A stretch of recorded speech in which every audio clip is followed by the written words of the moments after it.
And the comedian, it's fantastic. I've just got to tell this again, because it was wonderful, okay? So it gets through to the tiebreaker, the two couples are at the end. It's from like about 1979, and they're dressed like it, do you know what I mean? These are just like people they're amazing. They make you look, oh no, they're still better than you. And that goes, okay, both pairs, fingers on the buzzers. Goes, right, Ted gets the envelope and goes, right, okay, fingers on the buzzers? Yeah, ready. German composer, but British born. He looks around. No one knows. So he goes, most famous for his Messiah. No. Right, third clue, what is his handle? Right? One woman goes, bzzz. She goes, oh, we did this at school. He goes, we are nearly there. She goes, oh God, it was Handel's Water Music. He went, so what's the composer's name? She went, Chopin. He went, I'm going to have to throw it across. Buzzes in, this bloke goes, is it Beethoven? Oh, isn't that fantastic? Oh. Why? Oh. I mean, you've mentioned to me 3, 2, 1 in the past. Oh, it's fantastic. They deliberately got on the worst contestants ever. Well, no, they just weren't right. Have you seen the clues, though? I am a car and not a bin. Or am I? Holiday Inn. And we'll reject that one. Well, it says we are a car, but if you reverse car and change some of the letters, it's bin. Hard luck. Tough shit, you lost. Sorry. Well, but see, why is it we don't go on those shows and clean up? I know. Because catchphrase is the other one. What, getting a job as a caretaker? Catchphrase, you'll see a cloud with a silver lining, and they'll say up the garden path. No, it's not. It's a good answer. It's a good answer, but it's not quite right. I wish I could give you the money out of my own pocket, but I can't. Oh, they're fantastic. There was another one, right, when he was asking them questions, and they're paying for pounds, and they get like a maximum of 10 questions, and that multiplies. So it was, okay, let's have a go. We're looking for, words in the English language beginning with I-N. So, he goes, we'll start with that one. Industrial, going back and forth. Goes, Asian country. Right, this bloke went, Iran. He went, no. He said, I was confused about that one. It is, in fact, in the Middle East. Forgetting the fact that it started with IR. And he came back about 10 minutes later and went, oh, of course, and also, it doesn't start with I, and so the floor must have been Ted, you thick... Look. What do you mean? What do you mean, sympathising with him? Oh. Gervais, what's your favourite, It'll Be Alright on the Night clip? I'm talking about all sort of 58 shows that they must have done. No, that is difficult. See, I'm wondering if it is that one, with Mr. Chips from Catchphrase tossing off. Have you seen that one? Yeah, it's great, because it's just an error, and it makes it look as though he's tossing off. Oh, but he's not. I don't know what it is. I bet I don't know what the catchphrase is. 01715. Mr. Chips is coming to dinner. So yeah. Another bit of him doing his stand-up in America. Oh God, it's so nauseating. He's got another series apparently. Does anyone like Lenny Henry? Oh, well, obviously, it's a massive star. Does anyone listening to this show really like Lenny Henry? Yeah. Or is there anyone that annoys me more than Lenny Henry? I should answer that one, shouldn't I? Yes. Do I win a prize? I think what you want to do there is you want to speak correctly. It's another simple thing, Gervais, which will help you out in your radio career. Oh no, I'm a Swerve Driver. That's 3 minutes 41. I've got to pick one. 7 minutes to the news. Gervais, whoa. Before you move on, can I just tell you, because you know we talked about celebrities and going to school with celebrities and things. Yeah. I have a very famous second cousin. Really? Yeah, I'm going to tell you who it is in a minute. Really? Yeah. And I've got the best joke in the world. Have you? I should have been trailing that. That'd have kept them on their tender hooks. Why are they sitting on tender hooks? So we've got... What are tender hooks? I think it's tenter hooks. I don't know what they are, but I don't think it's... What? Okay. 0171. Who annoys me more than Lenny Henry?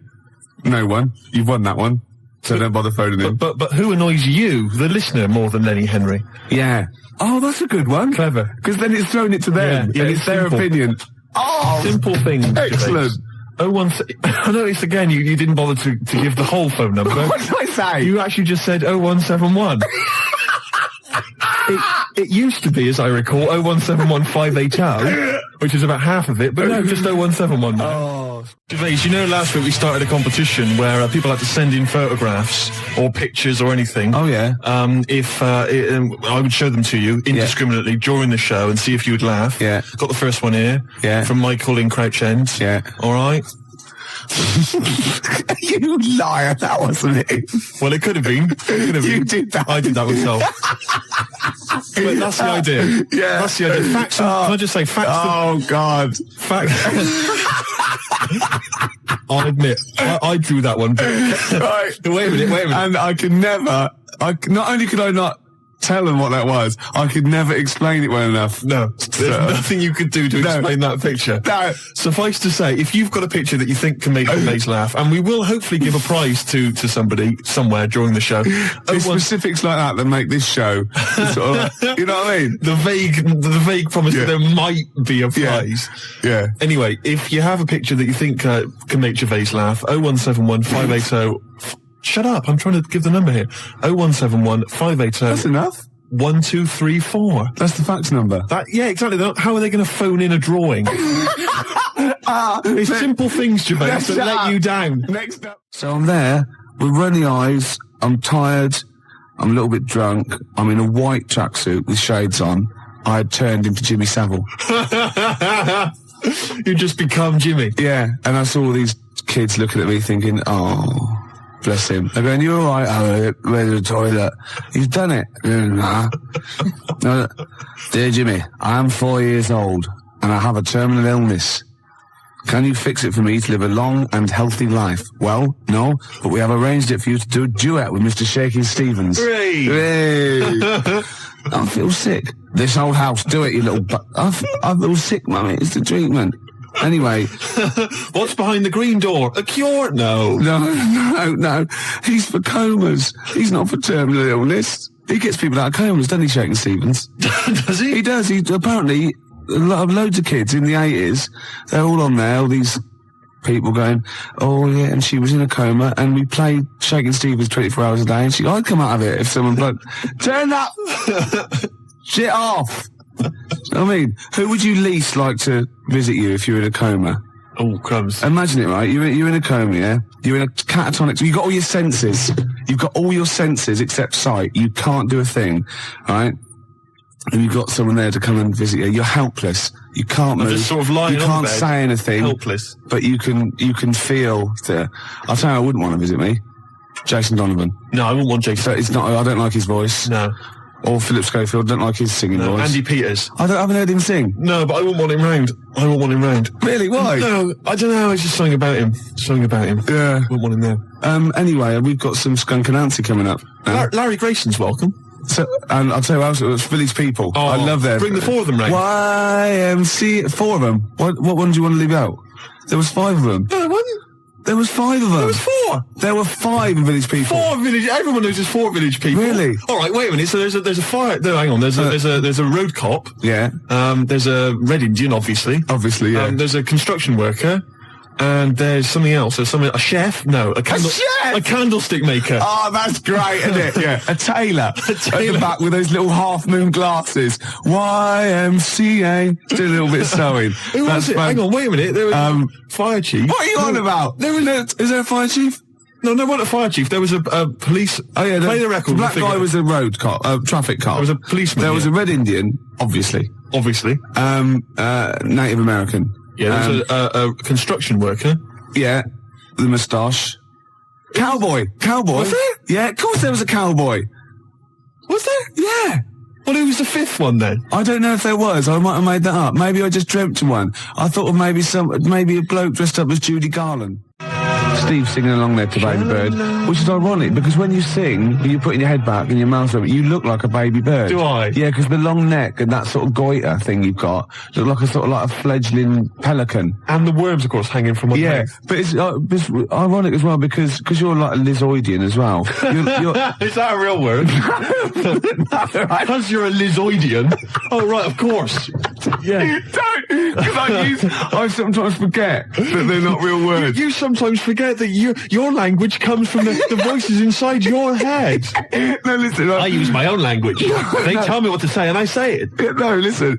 It's sort of like a little bird-like Lizoidian thing, right? Which is like the Archaeopteryx. Like the link between this sort of lizard man going flight. Oh, goodness me. They've kicked in again. They've kicked in early. Oh. They're not meant to start for about an hour. What, the voices? No, the tablets. Right. Go on. The argument was, what should people put on their cassette tape compilation inlay card? It's illegal. They're not allowed to do. It's illegal. I agree they're not allowed to do that. Right. But I was offered, you'd asked me to tell them what they should put down, right? Yeah. I'm telling you, the track we played was recorded by R.E.M. Yes, right? it was. Not Clique. So No, don't that's write right. Clique down. No, write R.E.M. down. Exactly. How are you spelling that? That's correct. How are you spelling that? That's capital R, capital E, capital M. Right. Right? And you want to put down the name of the track as recorded by R.E.M. Yeah. They've called it Superwoman, right? I don't care if it's really called Superman in the world of the Clique. Oh, no, I'll stop you there. In the world of the Clique, it might be. You don't care if it's really... Why are we having this argument? You do care, or you wouldn't be arguing. No. You do care. No. No, you're saying I'm wrong. You are. I'm not wrong. It's called Superman. Only by the Clique it's called Superman. No. By R.E.M. it's called Superwoman. No, they can't. They can't. No, They can do what they want. Sometimes they call it Superman. Make your mind up, at least. They call it Superwoman. Are you sure they're called R.E.M.? Or have they changed that? They call it Superwoman, you tosser. How are you spelling that? That's SUPERWOMAN. You idiot, you fat imbecile. It's Friday night. You'll love this. I went to a party. Got invited to a party. A genuine... No. That was an afterthought. You said I went to a party, then you suddenly went, I got invited to a party. What? Did you get invited to it, or did you just go to it? I got invited to a party. I went to a party. Okay. Well, which is it?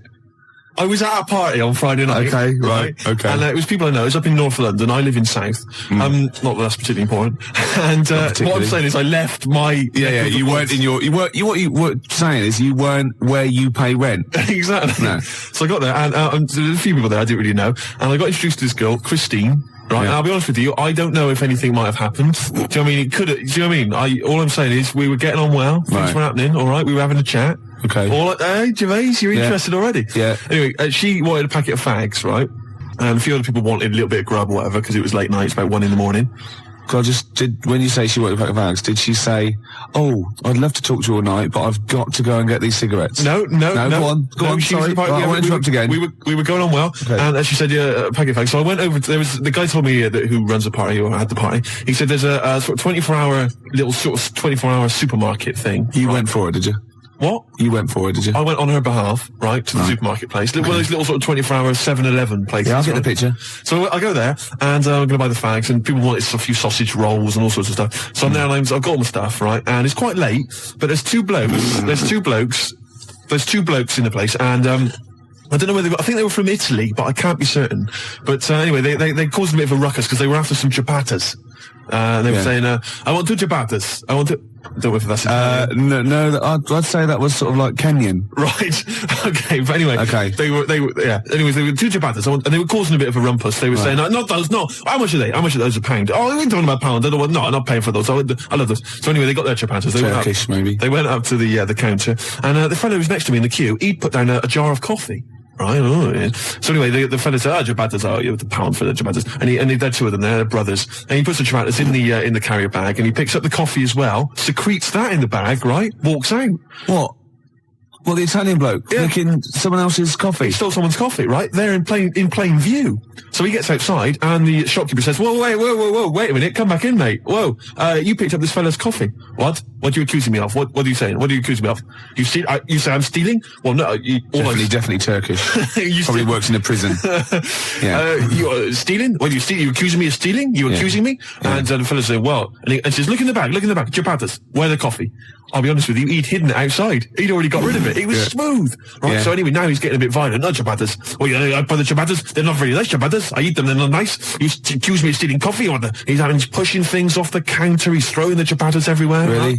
And it's terrible. And is he smashing plates? He wasn't. No, smashing I'm just getting a hint from the accent. Go on, sorry. Right, yeah. So anyway, he's accused. You accuse me, and it looks like it's going to be a fight, Gervais. I'll be honest with you. I'm nervous, right? Because I'm stood next to him in the queue. Yeah. I'm thinking any minute he's going to turn around. What are you looking at, fish monster? Yeah, they've sent you out because they thought you wouldn't get attacked. Exactly. And, how ironic. So I edge backwards towards the frozen goods section. Yeah, you're thin against the fridge. I'm hiding. I'll be honest, I was hiding. I'm not going to lie to you. I'm a coward. Really? So, anyway, the Ciabatta brothers. they're causing a bit of a rumpus, and it's all going on. So they decided to call the police, the shopkeepers. Yeah. Right? Well, now the Ciabatta brothers are nervous, so they go, "No, it's all right. Don't keep the Ciabattas. We're not paying for them. I don't want my money back. It's all right." And so they move towards the door. But a little probably fella, spent some time in Delhi as well. A little fella, he's barricaded the door. He's used some of the display units. He's barricaded it, right? Fantastic. So the Ciabatta brothers are trying to get out, right? They can't because he's holding them off, right? They can't get out. They're caught. They're smashing the place up. Really just throwing things on the floor, right? And he's going to me.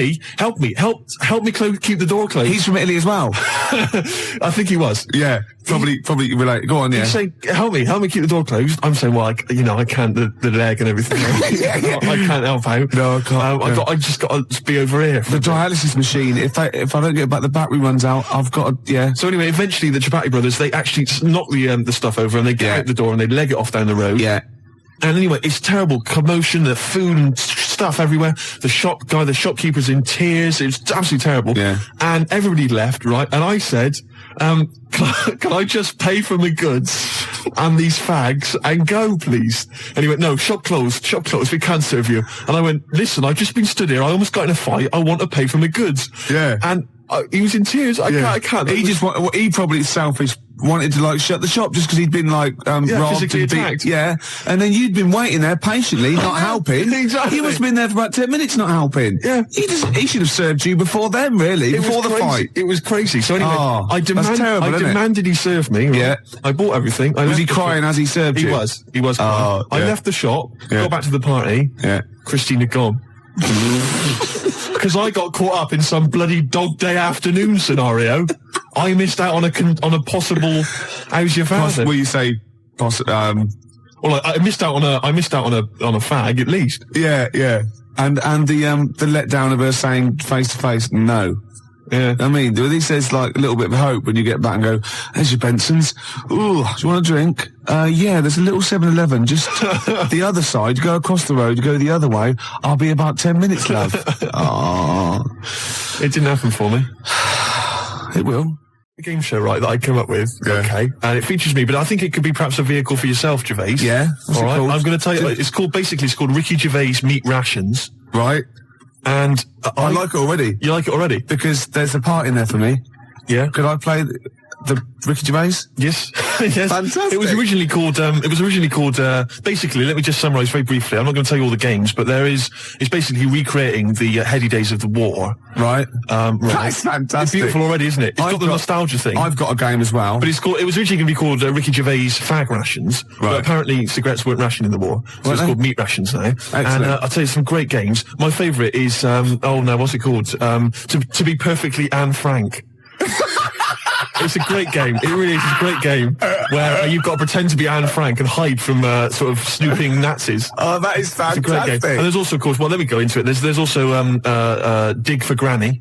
Good. I'll dig for victory, if you like. And what happens is you're scavenging through rubble, right? Can I just say, these are copyright. Anyone trying to rip me off? I mean, I've got the Penis Puppet Theatre. Yeah. I've got a stake in this, surely. Oh, certainly. Ricky Gervais Meat Rations. You can have a bit of my Penis Puppet Theatre. That's lovely. Yeah. And I've also got a new game that I'll talk about after yours. It's called Tip the Balance. And it's sort of like a game for 4. And it's like, I'll send it off to Waddington, see what you think. I mean, there's teething problems with it. Okay, well listen, Gervais, look, let's play Don't Fear the Reaper. Let's play that tune. By Blue Oyster and his cult. It's a classic. Yeah, and then we come back and we try and make some money. Let's make some cash. And there must be some sort of fun with gas masks. Yeah. When you can all put them on and dress up as I don't know, one of the banana splits. Yeah. What could that be, gas? Who snork? Yeah. Yeah. Well, possibly. So every week there's the real snork, Right. So it's like contestants come on, they put which one's Snork? Which one's Snork? Yeah. So you've got three celebrities. Yeah, it was a gas mask and the real Snork. That's great. So you've got someone like Ted Malt's son, he pops one on. You got Frank Bruno, and Jilly Cooper. That's it. And they put their mask on and like a little outfit, and then the real Snork is there, and you've got to ask them questions. Like you get like Bernie Winters and Henry Cooper going, number three, how long have you been in the banana split? and Jilly Cooper goes, about 6 years ago. I don't know. I think the banana split's been going longer than that. No, I don't think it's number 3. What do you think? And Bernie Winters go, number 1. Number 1. How did you get the job being in banana splits? And it's from Ted Malt's son going, I answered an advert in the paper. That's not right. They were born. You know what I mean? And there's Chaz and Dave in the corner just going, na na na na na na na na na na na na, yeah. With the real Snorks, and they always the lights go right, and that one stands up and he sits back down again, and then the real Snork and the others all take their mask off. And they go, "It's lovely, Jilly. What are you doing now?" Well, I'm appearing Puss in Boots down in Brighton. Oh, that'd be fantastic. What? Jilly Cooper? I don't know. What does she do? She's a novelist. She's a novelist. Oh, yeah. Now appearing in Panto. I'm not letting you book the guest. Oh, God. But wait a minute. What? I mean, I love your idea. Yeah. Who Snork? Yeah. It's a bit odd, isn't it? How we started off with a kind of wartime nostalgia show, but now we've sort of featured sort of quite bad 70s animal things. Nothing wrong with the banana splits. But I like that. That's a good game. Yeah, okay. That can be like a special feature. So I'm just going to make a note of it because we've got Dig for Victory, to be perfectly Anne Frank. Yeah, and who's Snork? Who's Snork? Yeah. Well, I'm full of ideas. I could probably help you on this. Oh, this is great. Well, what other? Yeah. Maybe we'll come up with some other ideas as we go on. Yeah, we've still got Tip the Balance to go. But can I just say, I did actually once try and pitch this. When I appeared on Blockbusters. Yeah. Well, I obviously met with a producer there, and I said, I got an idea for you. Have we talked about this on air? We talked about me on Blockbusters, Have we? But not about my pitching this. No, go on. And I said to her, sit down. I said, I've got a great idea, and I tried to bill it with me as the star. She said, who are you? Steve's Meat Rations. She said, why are you in it? I said, I am. Don't worry, I'm the one who can pull it off. Yeah. And she said, right, go on, what is it? And at that time, I had none of the games. All I had was the title. And she went, I like it, yeah. What are the games? I don't know. She said, if you'd have just said, well, stop me there, love, and just popped a gas mask on and said, who am I? She'd have gone, Snork. No, it's not. I used to write when I was at school. Oh, yeah. Now, I didn't watch sort of kids' programs when I was growing up. I watched sort of crap adult ones. You know, ITV on the telly from 12 midday through to like midnight. And I'd watch all the police series, Police Story, Charlie's Angels, Steve Austin, and Teen Knight Rider, yeah. And I wrote this essay at school, and I just couldn't stop, and I started serialising it. And every time I just kept writing, I was sort of like, people were reading it at school, and it was about a cop, a New York cop, who was as hard as, you know what I mean? Yeah. And I worked out what his name was. Now God, this is how television influences me. Because it was one word name, which was his surname. That was the title of the book, title of the series, and that's what all his friends called him. Right. It was called Jezuk. Jezuk? Yeah. Jezuk. Yeah, I thought it had a Z and a J. Jezuk. Jezuk. Yeah. Do you know, it does sound so close to like Pillock or Jesse. Yeah. Or Nonce. No, Nonce. There's no Nonce. Well, do you know what I mean? Cross between sort of Jezuk. Like Pillock and Jism. Damn you, Jezuk. Yeah. You're off the case. Give me the badge. Keep the stinking badge. I don't need a badge to be a cop. It was all stuff like that. And he'd burst to, yeah. And so he'd look at his gun and go, this is my law. My God, it's Jezuk. How did he find us? Jezuk. Yeah, it was great. There'd be shootouts and everything. Oh, fantastic. Let me just ask, did he have perhaps have a broken marriage? He was hard-boiled.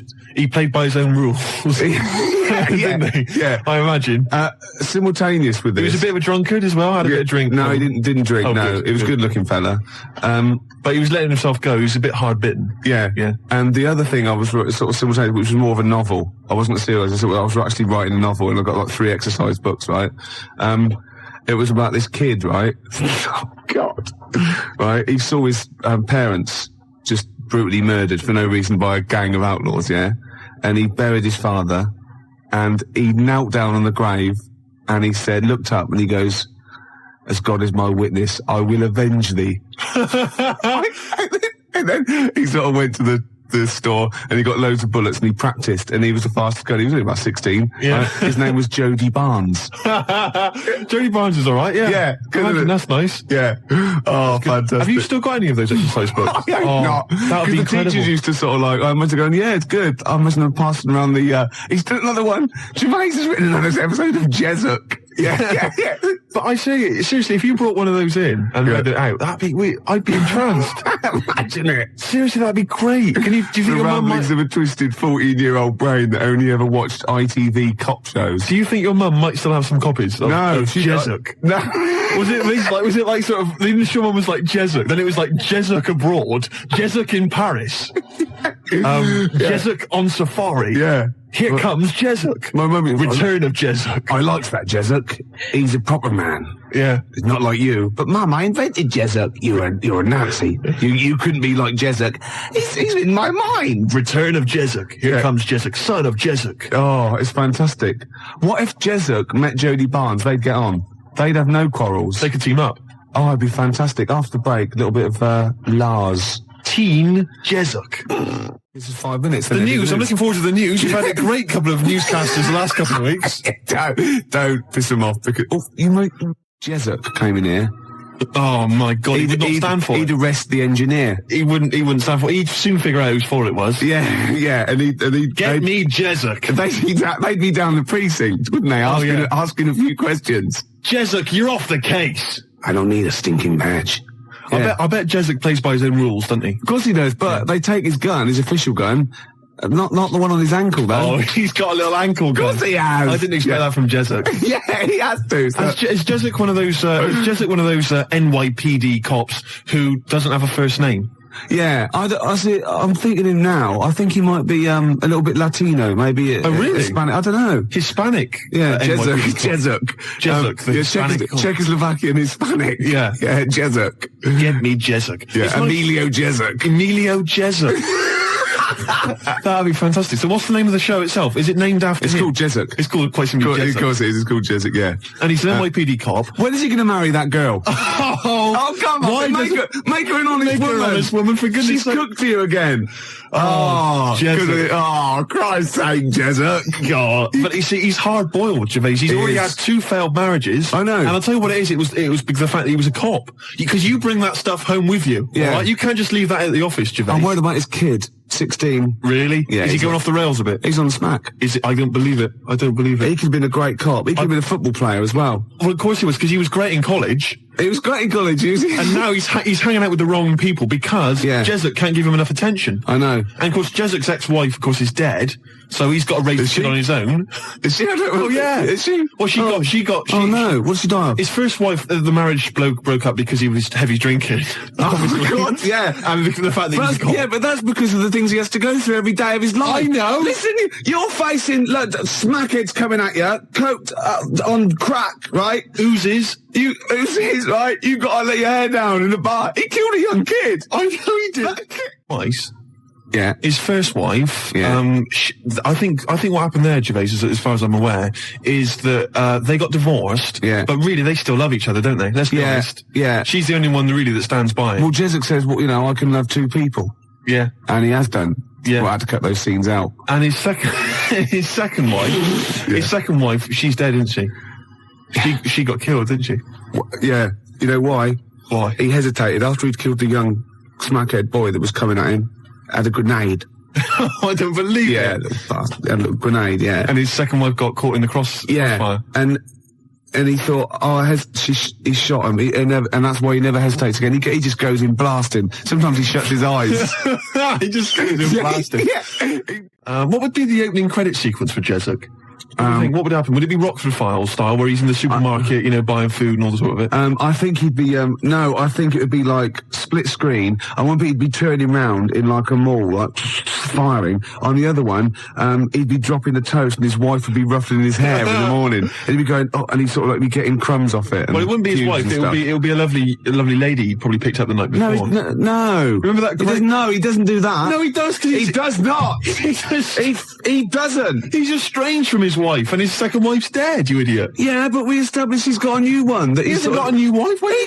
Not a new wife. He's got a new bird, hasn't he? Well, yeah, you said wife. Well, he's faithful to her though. He doesn't go and pick up fluses. What? He doesn't go around with dirty girls. I always remember from the beginning of Quincy, where he's there and he's doing exactly that, sort of running and jumping over things. And then you see him and you think he's examining a body because that is what he does. And he's kissing someone. No, it pulls out and he's given a woman in a sunbathing outfit, just giving her a massage. A sunbathing outfit. I don't know what the Where's Steve lived to that?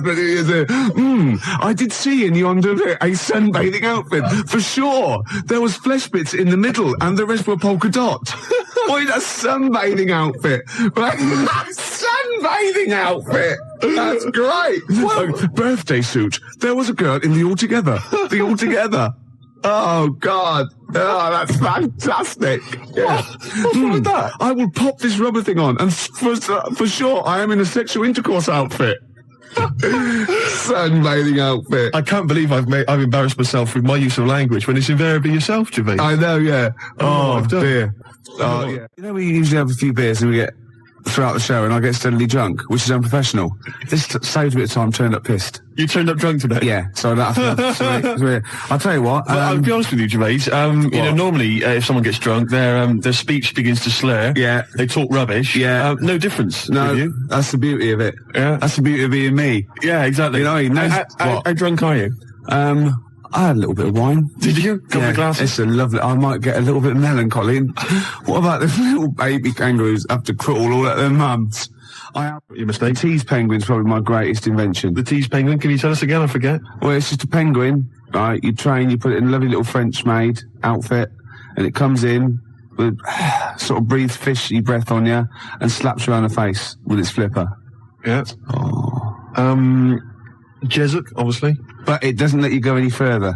No. That's what it's the tease penguin. Yeah, I see. Yeah. XFM Family Fortunes. Oh, I can see that on telly myself. Yeah, it's incredible. I don't know where you got the idea from. They just go into my head sometimes. Do they? Yeah. I was actually in this week with Claire. Was lovely, he? Lovely man. Oh, Baby Bird was it at XFM? He's very nice. Is he? He's got a beak and funny little claws. Oh, Rick. I know. It made me laugh. It was oh, my God, we're desperate. Used to be an we're desperate men, Rick, if you've got to resort to that kind of I called him Baby Bird. He went, I've never been called that before. Which is bizarre. But there's a band called Baby Bird. He's called Stephen. Can you go to turn that down next door? All the time to a show. Music, aren't they? It's Emma. It's not on. That's insane. I can hear a throb from the other room. Yeah. Someone's got... This is insane, Gervais. It's like trying to host a radio show. Yeah. And now he's laughing. Yeah. Oh, well, anyway, it's all going to be... we're going to play a track that you've brought in. That's right. Go on, what is it? It's a fantastic tune by the Grave Diggers, part of the Wu-Tang Clan rap collective, right? It's from their album. Not to be confused with the Wu-Tang Clan. That's a little shellfish. Yeah. That's into rap. Yeah, it swears a lot. Yeah, yeah, terrible, yeah. The track is... Got a muscle posse. The track is beautiful. You've probably heard it on the dance floor, maybe in some indie club. Yeah. 1-800-SUICIDES. Yeah. Now, I would stress, Rick, it has got a bit of bad language. I know. I mean, I've listened to this twice, and I reckon I've got it off pat. I reckon I'm going to pull the fader down to just the right places and go, okay? Right, you're going to sort of bleep it out. And if it goes wrong, so what? That's real. People have a problem with swearing. I don't. Do you? No. I'm doing it because it's rules, and, the great thing about we want to stay on air because, we take our job seriously. We do. And, I think we're sorry, excuse my French, bloody good DJs. Well, I think you're absolutely right, Rick. Yeah. Let me shake your hand. Yeah, all right. There we are. Yeah, a good shaking of hand there. I love a bit of rap. That wasn't actually French. No. Was it? It's weird, that, isn't it? Pardon my French. People always say when they maybe say bollocks. Excuse my French, but le plume de ma tante. Hey, come on, language. We'll be learning a little bit of foreign language later. I've brought in Instant Yiddish by Fred Kogos. I've always wanted to learn Yiddish. Really? Yeah. Now a schneck. foolishness. Some glick, some schlimmen, yeah, for better, for worse. So I'll teach you little useless phrases like that, right, out of the old instant Yiddish book. But first, what was this? Gravediggers. It's Gravediggers. They're keeping it real, they're keeping it raw, so there is a bit of bad language. Yeah, well, mine's raw. You keeping it raw? Yeah, of course I have. Right, I'm gonna have a go at this then. All right. Right. Don't get wait a nervous. minute. No, don't. Shut up. Right, I've got to play this. Shut up then. Don't put me off. I've got to concentrate. Bleep it out live. And I will, yeah, shut up. All right. Is it going? Oi. Okay, Take it calm. shush. Take it calm. All right. I think there's one coming. I know. Your life was for no reason. Oh, good work. Good work. You're doing okay, but you're not out of the woods yet. This is too stressful. Oh, you're doing well. I don't think there's any more. I don't think there's any more. No, just play it. Okay. Of course I am. I'll tell you, one day, right, it's just one of me at the moment, but one day there'll be a whole squadron. It'll be like Planet of the Apes. Oh my God, and you don't actually need anyone else to sort of like breed, do you? Exactly. We can just reproduce as we are. It'll be like Planet of the Apes, right? There'll be sort of a Charlton Heston figure. The squids. It'll crash land. Get your damn dirty tentacle off me. It'll crash land. Yeah, exactly. And there'll just be loads of me crawling around, all identical, chasing him on horseback. And they see like Bristol Temple meet, and they go, "Oh my God, they blew it up!" Yeah. He's back in Bristol with all your. Oh no! Incredible. There must be an organisation of volunteers or something who, if it's like touch and go, if it's really serious, if you're like clinically depressed about it and you really can't get a woman, they don't want just people turning up who can get girls and saying, "Oh, I fancy," you know. But in your case, you know, they'll speak to you, they'll see you, and I think, you know, there must be some sort of national health thing or private where you can actually sleep with, I don't know, a voluntary worker. You know what I mean? So? Well, yeah, there's people that, yeah, I know, but there's people that, I don't know, volunteer for geriatric duty, you know, and they're exploding all over the place. They're covered in the stuff, right? There's people that work on leper colonies, right, for, you know, for nothing. There must be someone who will sleep with you out of sympathy. You don't want that. Of course you don't. You don't want that, do you? Well, let's not be hasty, Rick. I mean, these people, especially if they need some sort of free publicity, you know, get a bit of, you know, sort of press and media attention. Yeah. I ought to sort of help to publicise their campaign, really. There's probably an organisation that go, you know, they go off to like, just strange climes and go on to like leper islands and that, and they work with them. Or they can sleep with you. Now, that's got to do the lepers some good, doesn't it? Yeah. You know what I mean? Wouldn't that be terrible if that was the option, right? And suddenly volunteers to leper colonies doubled. It was like going to Torremolinos. Yeah. Let me on the bus. Sorry, there's no room on the bus, but you're at the back there. Yeah. Good. Well, then here we go. Here I am then. Yeah. But I signed up for the lepers. Yeah. Licking their wounds.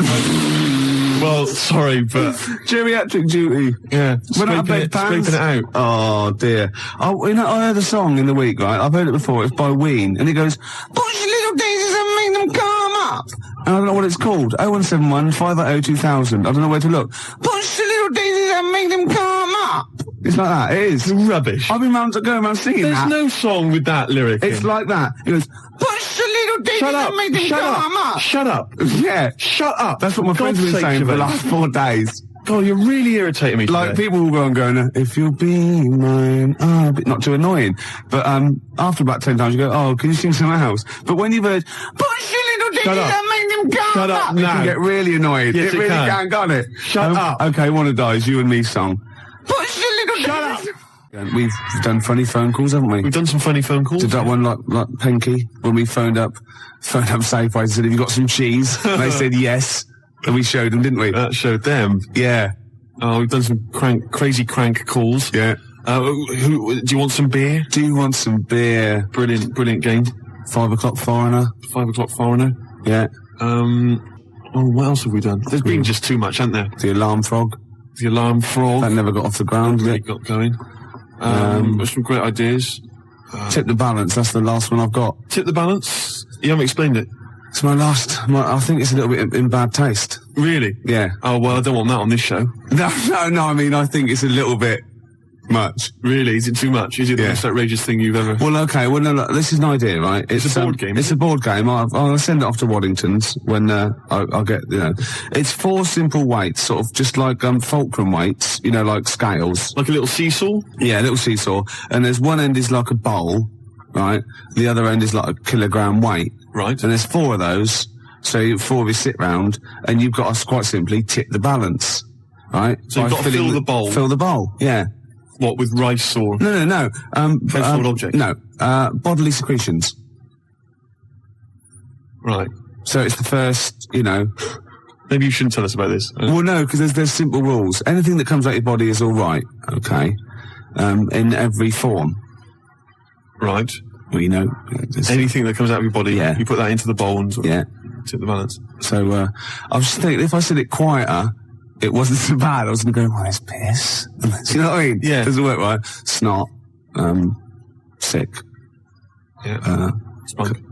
Well, I was going to say cum, because then I could be spelling it C-O-M-E. Therefore, getting by some of the radio authorities rather sneakily. And spunk, as you said, is like courage, isn't it? Exactly. Like in the Waltons, they go, oh, look, I love your new girlfriend, John Boy, she's full of spunk. Yeah, sorry about that. Well, I've been carried away, Dad. Good night, John Boy. Yeah. John Boy. Good night. Right, here's the Cure. We'll come back to this. Cure, Charlotte Sometimes, 20 to 6, Ricky Gervais Show. And Steve. What have we offered today? Well, we've offered Tip the Balance, the new board game from Waddington's, which involves secreting various bodily fluids into a bowl in order to tip the balance. Yeah, and the way you do, you go, tip the balance. I can just imagine the front cover with sort of Granny. She's stooped. Yeah, she's just like... she's got trousers down. Yeah. She's just... she's missed it. She's missed it completely. They're all laughing. And the family are there behind her. They're clapping and cheering. The mother just laughing, doing a dustman's blow. Yeah. Right. And the 14-year-old boy, he's got... right, okay. Well, he's enjoyed it the most, let's be honest.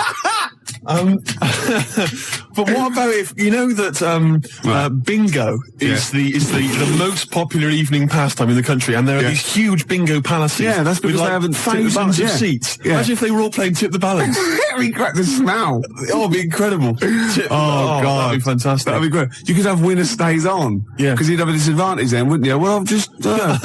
I imagine in Japan they've already got a TV show like that. I'd imagine. A kilogram's a lot though to get rid of. Yeah, you've got to have a lot of sputum. I know everything. Yeah, but I think it's a great idea. Could you give birth into the bowl? Well, no.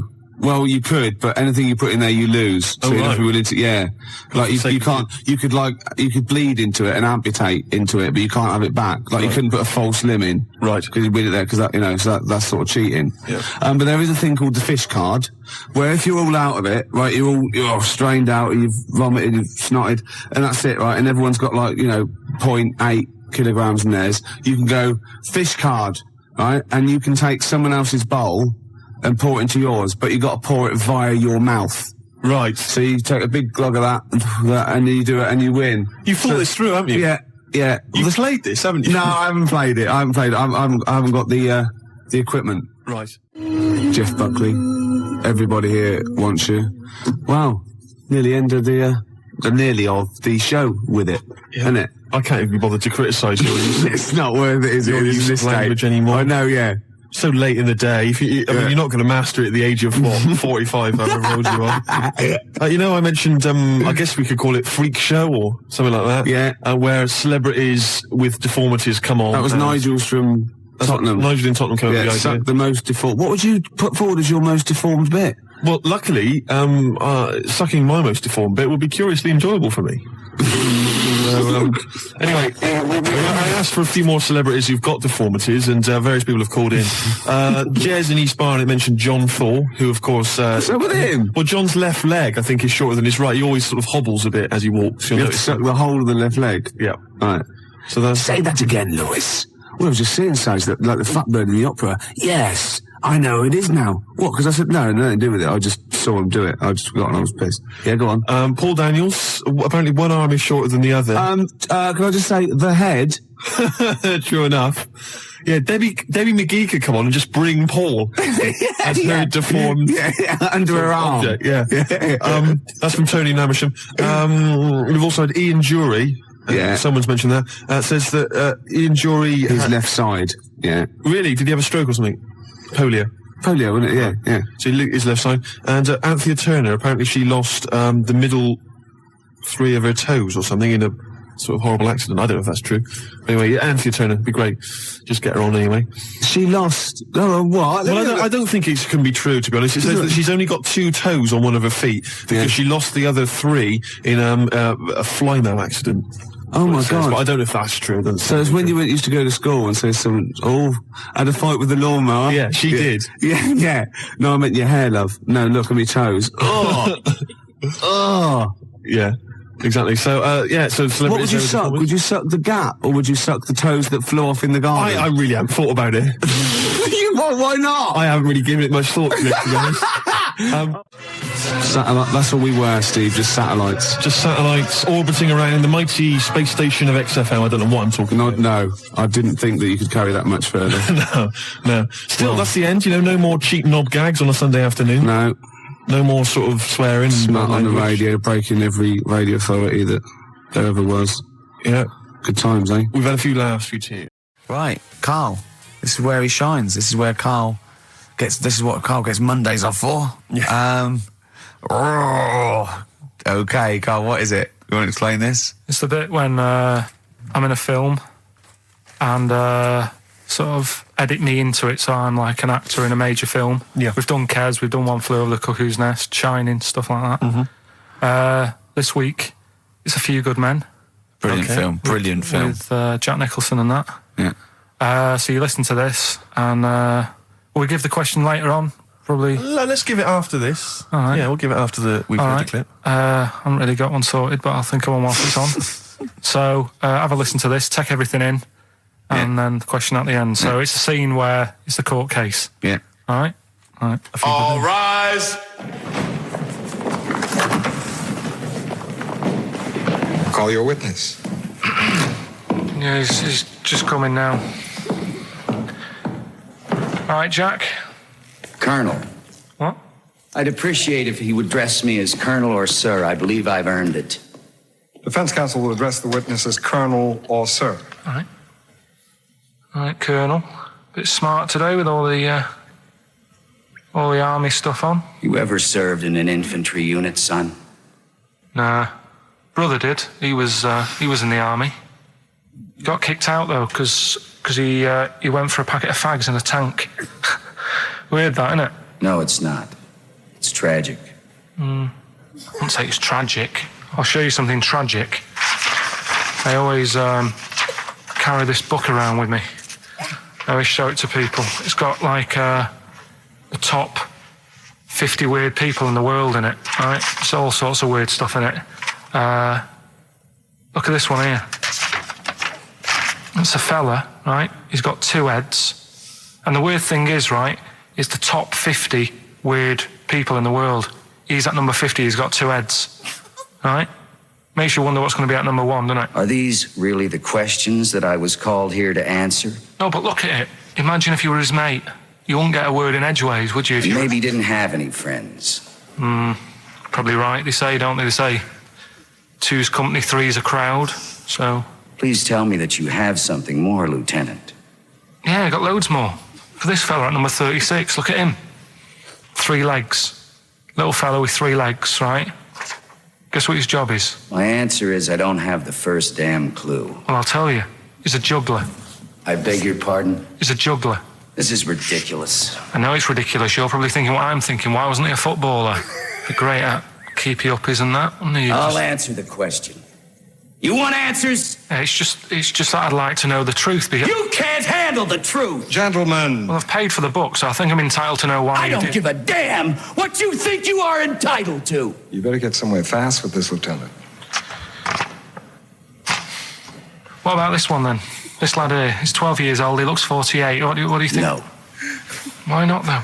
You said you didn't want to know any more about the juggler. You didn't say you didn't want to know I know what I about said. I don't have to have it read back to me like All right. Lieutenant, do you have anything further for this witness? Well, Just wanted to know if you thought Mr. Webfoot at number 42 should have took up swimming, but... Absolutely.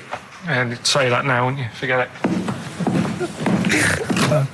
Well, I don't know what to say, really. That's Karl Pilkington in the film A Few Good Men with Jack Nicholson, acting alongside Jack, and I have to say, giving him a run for his money. I think Karl is a really good actor. I genuinely think that. Should we put him in something? Yeah, definitely. Okay. Right, what's the question? What's your forte, do you think? Just sort of playing that sort of stuff. Okay. Deep stuff. Okay. Yeah, so we can sort that out. Think of a question there out of that little lot. You've not got one? Well, I've got... Who was at number 36? Whatever it was. What was it? Don't know. Let's. Who was at number 50? Who was at number 50? Yeah, all right then. Okay. Yeah, who's number... What? Yeah. Well, yeah, what was odd about the guy who was at number 50 in the 50 weirdest people list? And just text in 83 XFM and put your address on there as well and that. What prizes are there, Karl? Loads of stuff. Yeah, let me just have a quick look. Oh, that's actually not bad. There's Lord of the Rings on there. Michael Palin's Around the World in 80 Days. If you've not had a chance to see that yet, it's been repeated about 80 times. Look Around You, which is an excellent show. That's it's funny brilliant. I've seen that. There's some other good stuff. That's not too bad. And also the relatively poor stand-up DVD, Ricky Gervais's live Animals show, which is mediocre. Can't give him away. Yeah. All right. And you can win all those prizes if you can answer which question again? Who was the fella who was at number 50 in my book? What was up with him? Excellent. Right, so let's got to play Thorns. some Thorns. Yeah? That's the most beautiful track. I can't get enough of this. You'll love it. You'll love this. Billy Bragg, the Sunday Boy on XFM 104.9. Ricky's laughing because he's just thrown something at Karl. It made him jump. Yeah, that's worked well. Here are the prizes for the film quiz thing, which I think is what it's called. Brilliant. People will be loving this. It's Trance Anthems, Brilliant. 2003. We know we got a lot of trance fans listening. The best air guitar album, obviously. Yeah, of course, yeah. The best club anthems. Yeah. Series 1 of Happiness by Paul Whitehouse. The very best of Father Ted on DVD. We've got Teachers. We've got Knowing Me, Knowing You. Not too bad. Yeah, a few bundles there. Good stuff. Christmas gifts and things like that. So That Knowing Me, Knowing You, I've noticed on VHS, which is good. Yeah. That's quite quaint. Excellent. Brilliant. All right. Yeah, so explain the conceit of this? It's when, we sort of dig out a film that I've been in. And this is... I don't know if I'll tell you what film is, because that might be the question, thinking about it. Because there isn't that much going on in the clip. I think we need to know what the film is. Do you? Yeah. All right, it's Rain Man. Okay. Why is he called Rain Man? Is that going to be the question? Yeah, I know the answer, Karl. Don't worry. Don't look at me like that. I do. Oh, well done. Yeah, you watched the film. Yeah, you should. Right, so it's you, Karl, in the film Rain Man. Yeah, it's the bit when Tom Cruise is in the doctors with the ill man. All right. There we go. You ready? Well, I'm not a psychiatrist, but I do know that his brain doesn't work like other people. Wait, I am sat here. Don't go talking about me like I'm some sort of div kid. Got a good brain. Works well. It stores all sorts of information and stuff, doesn't it, Tom? He remembers things, little things sometimes. Well, don't say like that, little things, as if it's stuff that isn't important. Are you good with numbers? The doctor's asking you a question. Yeah, no, I'm just thinking. Good with numbers. It depends. Not that good at maths, but I remember facts that have got numbers in them. Like I know that one person in 2 billion will live to be 116 or over. Right? Weird thing is a lot of them are Chinese, so, sort of makes you wonder if they're lying. I'm afraid I don't understand what you're talking about. What do you mean you don't understand? It's not... All right, here's an easier one for you then. Goldfish have better memories than people think. He's right. He's right? Yeah. See? There you go.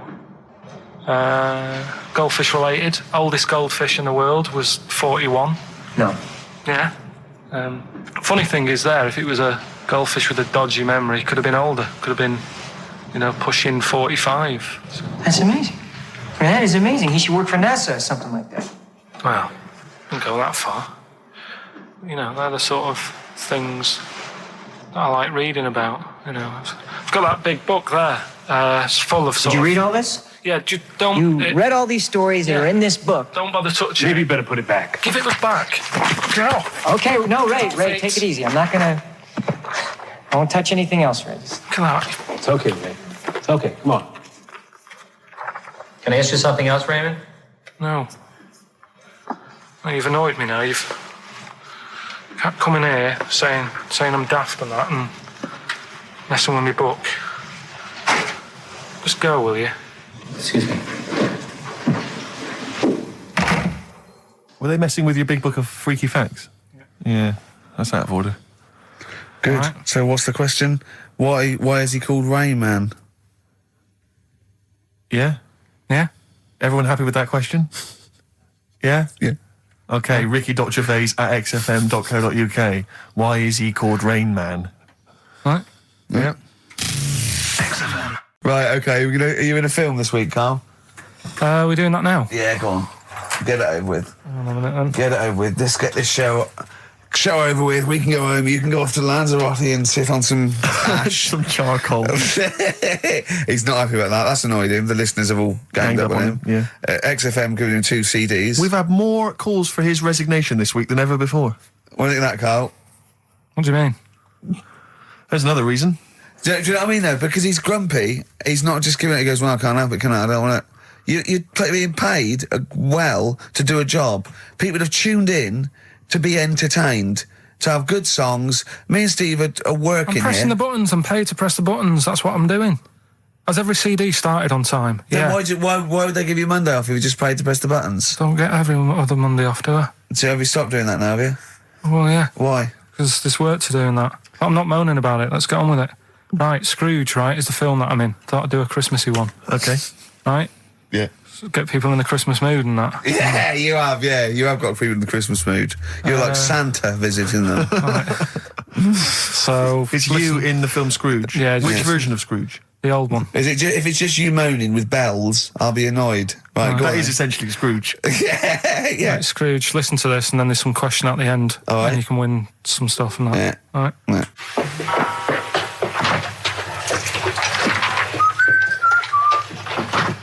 You're late. Only 20 minutes. What do you mean by coming in here this time of day? I've just been doing some Christmas shopping, haven't I? Probably do some more shopping on Monday because it's my day off, isn't it? Yes, I know it is. You don't have to tell me. Do you want to see what I've bought Suzanne? No, thank you.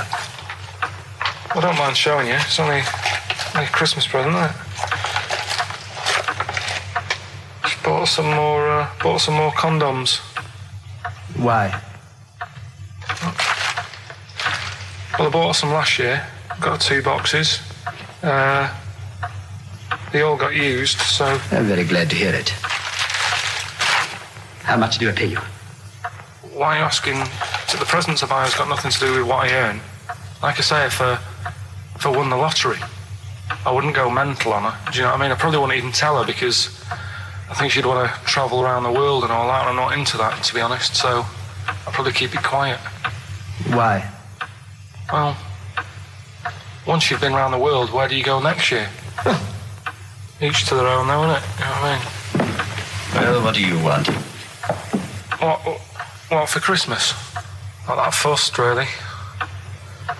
And you, it's just as well I'm not that fussed, because do you know I do some work at XFM? Do you know what they're giving me for Christmas present? Nothing. No, might as well have been nothing. 2 CDs. That's it. I was well fed up. I'm sure you will. They give you a list of about 30 albums and you get to pick 2 off the list. So I've gone for Kings of Leon album and the best of Bob Marley. Mr. Marley has been dead these 7 years. In fact, he died 7 years ago this very day. Did they? Do you know what sort of donuts Bob Marley likes? It's not my business. No, it's not a proper question. It's an old Peter Kay joke.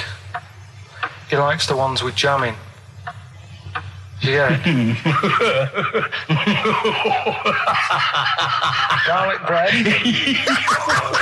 It's good, isn't it? Excellent. Oh, Carl, well done. Carl in Scrooge there. The only man more mean and depressed generally than Ebenezer Scrooge. Oh, dear. Oh. What's the question, Carl? Well, if people have been listening from the start, right, what albums am I getting? Yeah. Is that good? Mm-hmm. Good, yeah. What albums am I getting from for working for this place for 6 years? All right. Ricky.Gervais at XFM.co.uk. Another big moment here. We've had Rockbusters. Now we're going to have Carl's film quiz thing, isn't it? Yeah, it's a film quiz thing. I've done Planet of the Apes, right? Because one of the things we did in Lanzarote went on this tour with sort of 3 northern blokes, and they didn't really know what they were talking about. Joking. You're joking. Northerners not know what they're talking about. You're having a laugh. No, they'd obviously sort of not had much luck here, right? And thought, let's go over to Lanzarote, buy some vans, right? Get people in it. We'll do a tour of the island. And whenever someone asked the question, like, what year did the volcano happen? They go, oh, we'll take you to the visitor centres. You can read about it there. So they never actually answered anything, right? So they were useless. But one of the things that they told us was that Planet of the Apes was filmed in Lanzarote. Right, okay. Right? That makes sense. A bit of it. Well, does it? Does it make sense? Well, what do you mean? Well, maybe it was, maybe it wasn't. Okay, anyway. No. I mean, if they wanted to show sort of barren, sort of post-apocalyptic sort of subject, choose where you went on holiday. Yeah. Obviously. Yeah, but when we were there, he took us to this sort of beach, and I said, "Is this where they did it?" And he was like, "Yeah." I said, "What? Right there, yeah." And I watched it, and I couldn't see where I was.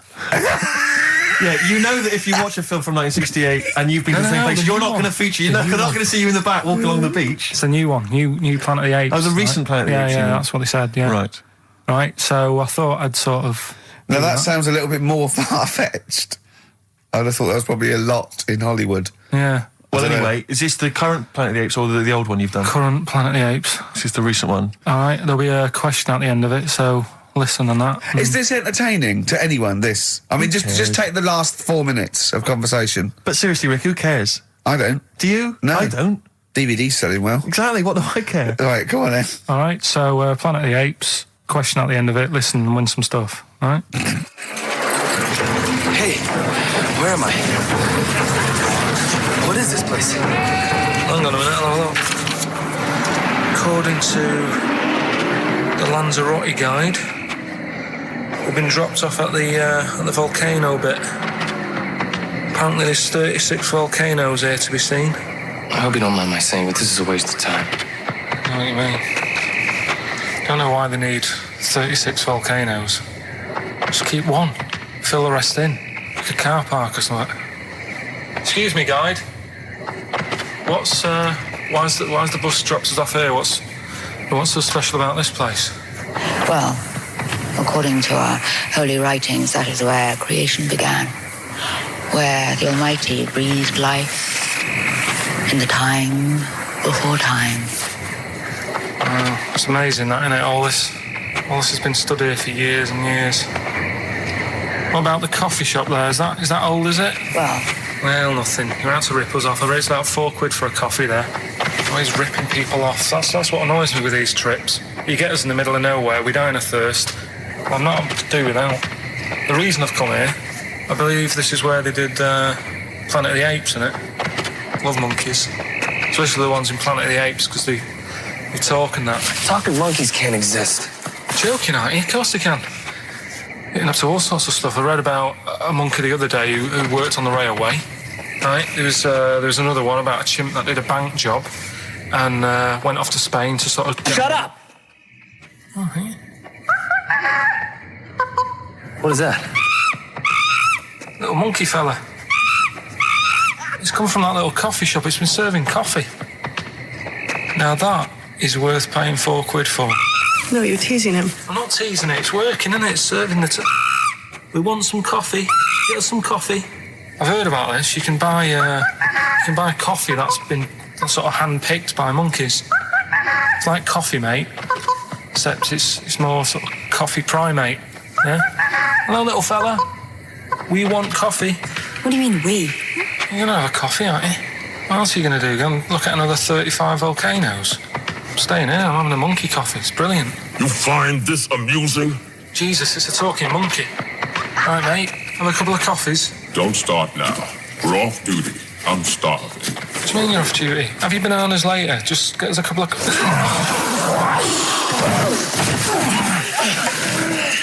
Right. I understand that you're tired and you've probably been on your hands all day. Just forget the coffee. You go and get some lunch. After you've got some coach, you lazy ass. You damn human!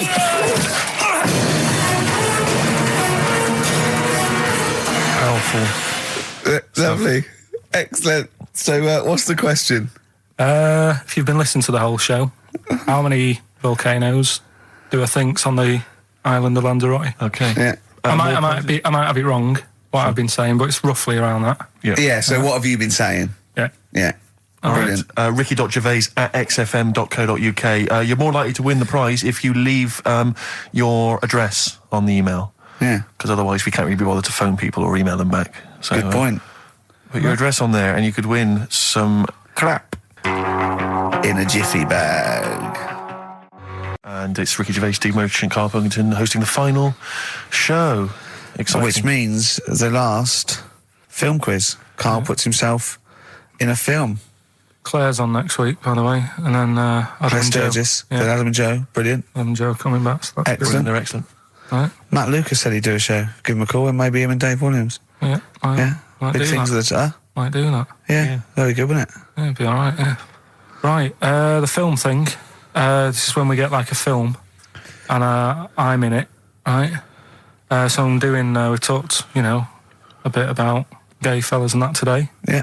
So we're doing When Harry Met Barry. Okay.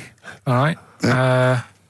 And listen to this, and then there'll be a question at the end, and you can win some more stuff. We've got DVDs. Some more shite. Some more good CDs and DVDs and that. All right, let's hear it. So When Harry Met Barry. All right. We've got 18 hours to kill before we hit New York. I know, yeah. Brought a few books just to kill a bit of time on the journey. When I buy a new book, I always read the last page first. That way, in case I die before I finish, I know how it ends. I read a book like that once. Not on purpose, though. It's just that all the chapters have been put in the wrong order, so it's a bit annoying. Got to chapter 1 before I realised. Are you finished now? Yeah, I bought another copy of it and read it in Lanzarote. It was all right. Good read. Listen, we're only staying in New York for a couple of days, aren't we? Because the place does me head in a bit. Oh, really? Yeah, it stinks, doesn't it? It's a really dirty city. It's noisy. It's funny, the people who live there call it the city that never sleeps. I'm not surprised with all the noise. I couldn't agree more. Listen, I know you're gay in that, right? What is the attraction with New York for you lot? Because it is like the gay capital, isn't it? They all love it. Even that Rod Stewart song, that Killing of Georgie, that was set in New York, wasn't it? Yes, it was. Yeah, well, that song was about a gay fellow, wasn't it, who moved to New York and ended up getting beaten up. Not a great advert for the place. You keep going there. Weird. Actually, I know why you like it. It's because it's a city that never sleeps, isn't it? You lot like going out late. You sort of run your life at a different timetable to everyone else. Are you finished now? No, I'm not being funny. I'm just saying. Just don't think you should live your life like that. Why not? Don't start getting angry. I think I'm entitled to throw a little anger your way. Especially when I'm being told how to live my life. Yeah, you're right. It is your life. And that's what I'm saying. Don't be dragging me into it. What? Well, you know I'm not gay, so why did you buy me a butt plug for my birthday? I'm not going to use it. What do you want me to do about it? I take it back, okay? I take it back. Right. Want to spend the night in a motel? No. Why not? Because you're gay and I'm straight, that's why. Why aren't you seeing anyone? Well, I haven't seen Suzanne again. We only split up for a few weeks when she had that funny haircut that made her look like Dave Hill out of Slade. It's grown again now. She looked weird, didn't she? Well, but forget that. Anyway, don't want to share a bed with you again, not after last time. Oh, geez, what are we supposed to do? This isn't normal, mate. Pull over, forget it. All right. Forget Don't it. you... I don't want to talk about How it. is that Pull over. Just pull over here. Fine, but let's just... It's nothing, I'll get a B&B. And by that, I mean bed and breakfast. Not bum and bollocks, as you call it. Get right? one thing straight. Not interested. See ya. Oh dear. Excellent. Oh, little Karl Pilkington. When Harry Met Barry, it's a classic film. What's the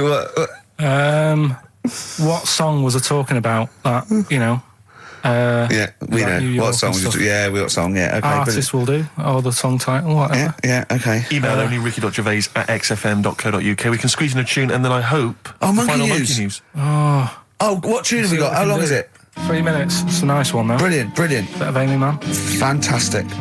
What have we got now? Right, so we're looking into animals that we get rid of. I've spoken to someone about snails. I've spoken to someone about jellyfish and that. And looking at cockroaches today. She's an expert. She's just not just some random person. No, she works in a museum, a good museum. I said I'd give it a plug. It's the one near Knightsbridge. It's got dinosaurs and that in it. It's worth seeing. Natural History Museum? Yeah. So, It's not sure. He's not sure. This is what happened.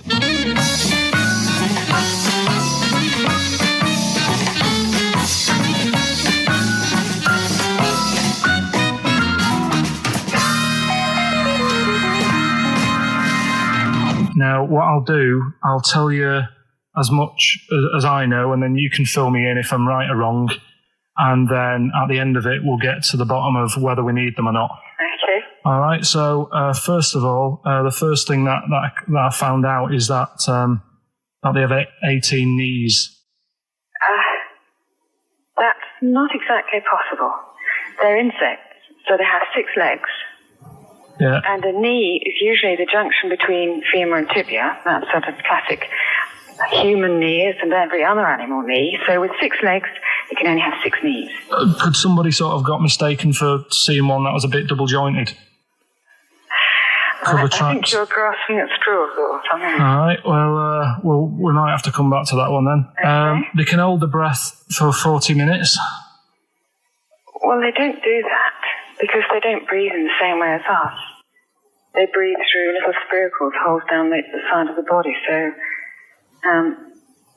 no, they're not a very apt simile because the method of breathing is so different. What do you mean? Because insects have a totally different system. They don't have lungs in the way that we do, and just breathing through one part of the body. They're actually breathing through every segment of the body all of the time. So even though they've got their mouth shut, they might be able to slide. Nothing to do with breathing. So only just feeding. So you see, maybe that's where someone's gone wrong. Someone's got hold of one and sort of taped its mouth up or something and got bored after 40 minutes and said, well, we'll call it right. right. It's a pretty unkind thing to do to an insect, even to a cockroach. Yeah, but it's all... You can't do that. Yeah, but... No. Pretty unkind thing to do anything, even a cockroach. Something else I found out. Yeah. They can live for a week without an head. Well, that's true if they don't bleed to death in the process. But the weird thing is, when I told you that they had 18 knees, you seemed a bit sort of like, don't talk ridiculous. But then we're talking about an animal that can live without an head. So there's a little bit of truth in that one, yeah? Yes. Why, when it was invented, has it got that facility? Say if someone said to humans, we could do that with humans, and, you know, if you lose your head in some accident, it gives you a bit of time to sort of go back to your family and maybe write them a note. You won't be able to have a chat, but write them a note saying, it was my own fault, and it was nice knowing you. Well, that would be a useful facility, I agree. But cockroaches are great survivors. I mean, they've been around for over 300 million years. They're one of the most primitive insects. All right. Well, I've also... is it true that they do a lot of resting? Apparently they can sort of rest for 75% of the time. Rest? Yeah, they just sit about doing nothing. It's probably true of a vast proportion of the world's fauna. Well, I mean, maybe the 25% that they are working, they're really giving it some, so it might make up. They're probably searching out food and, they can slow down considerably. You can chill insects in the fridge and they'll become very, very quiet. You might think they're dead. Yeah, but I'm sure, you know, if we were sat in a fridge, you know, we'd go a bit quiet, wouldn't we? You know, Well, you might not know much about it, of course. Yeah, but... Not quite reading the right sources. Well, I've been using the internet. I'm sure there are many useful sources that you could find there, but some of those seem to have been a little misleading to you. So you don't agree with a lot of what I've told you there? No. So, cockroaches, can we get rid of them? No. So we're keeping them then? I would say so, yeah.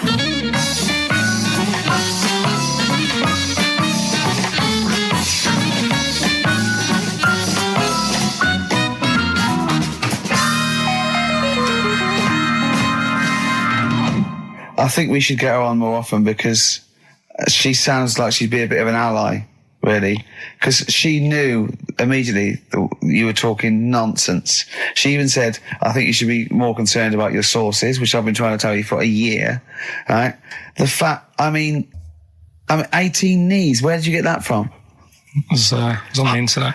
They can hold their breath for 40 minutes. I mean, I don't know what you read and take on. Mad world, don't it?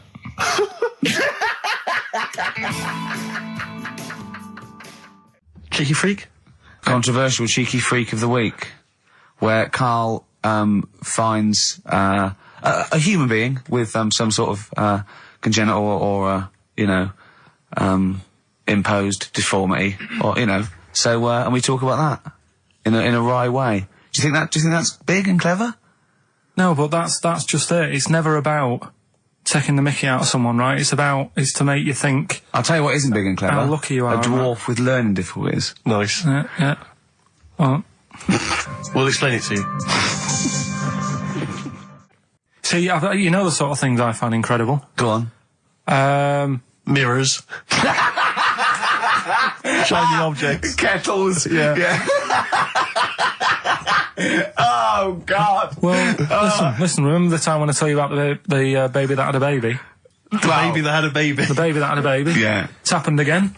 No, it hasn't. Well, it didn't happen the first time. It was in the papers, I think, on Monday, in all the tabloids. So it's a twin where one has grown and the other one is still at a fetal level. No, it wasn't, though. It had grown. He was saying to his mum... Who was saying to his mum? The little kid who was 7 years old.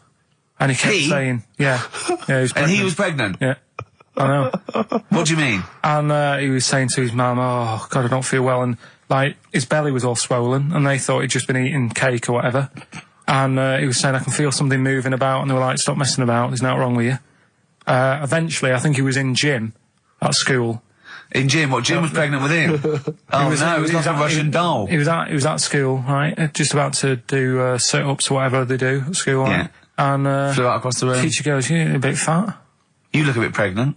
And so best to the doctors, took him, said, you're 7 years pregnant or something like that. What? What? Or something like that? You're 7 years pregnant. Or something like that. You say to the doctor, Karl, why don't you think about what you say before you say it? See the reaction I get. Now, the gazelle, I didn't get excited like that. 7 years pregnant. Send it in. If someone's online at the moment, just having a look around, it happened on Monday or Tuesday. Because I told you at the pub quiz, didn't I, Steve? I said to you, I know the baby's had a baby. Yeah. And you were like, yeah, whatever. Well, I just thought you were talking nonsense as ever. Well, we'll find out. You're 7 years pregnant. Yeah. You're a fool. Play a record. Well, we've still got stuff coming up. Monkey News? Rockbusters answers. We'll have to get that out of the way soon, because we've got to get out of it. Have we got a cheeky freak of the week? Yeah. Brilliant. America by Simon and Garfunkel on XFM 104.9. I'm Ricky Gervais, and I understand I'm about to read my words, Steve. Well, once again, there's always someone, and it looks like it's Mike Lamb who has come to Karl's rescue. Lambo's let me down then.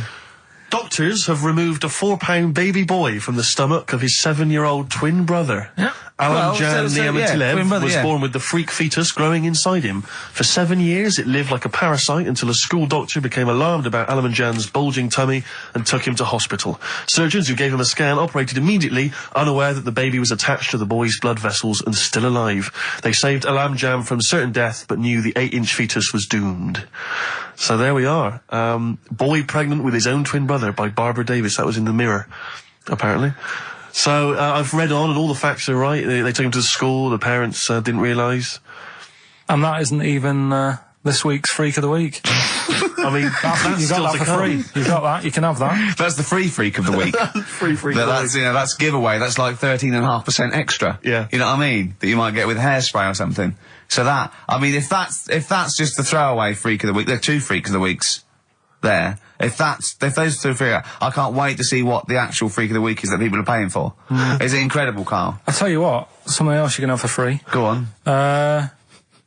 Another sort of freaky thing, right? I was watching this programme in the week. Right? What? I don't know what it was.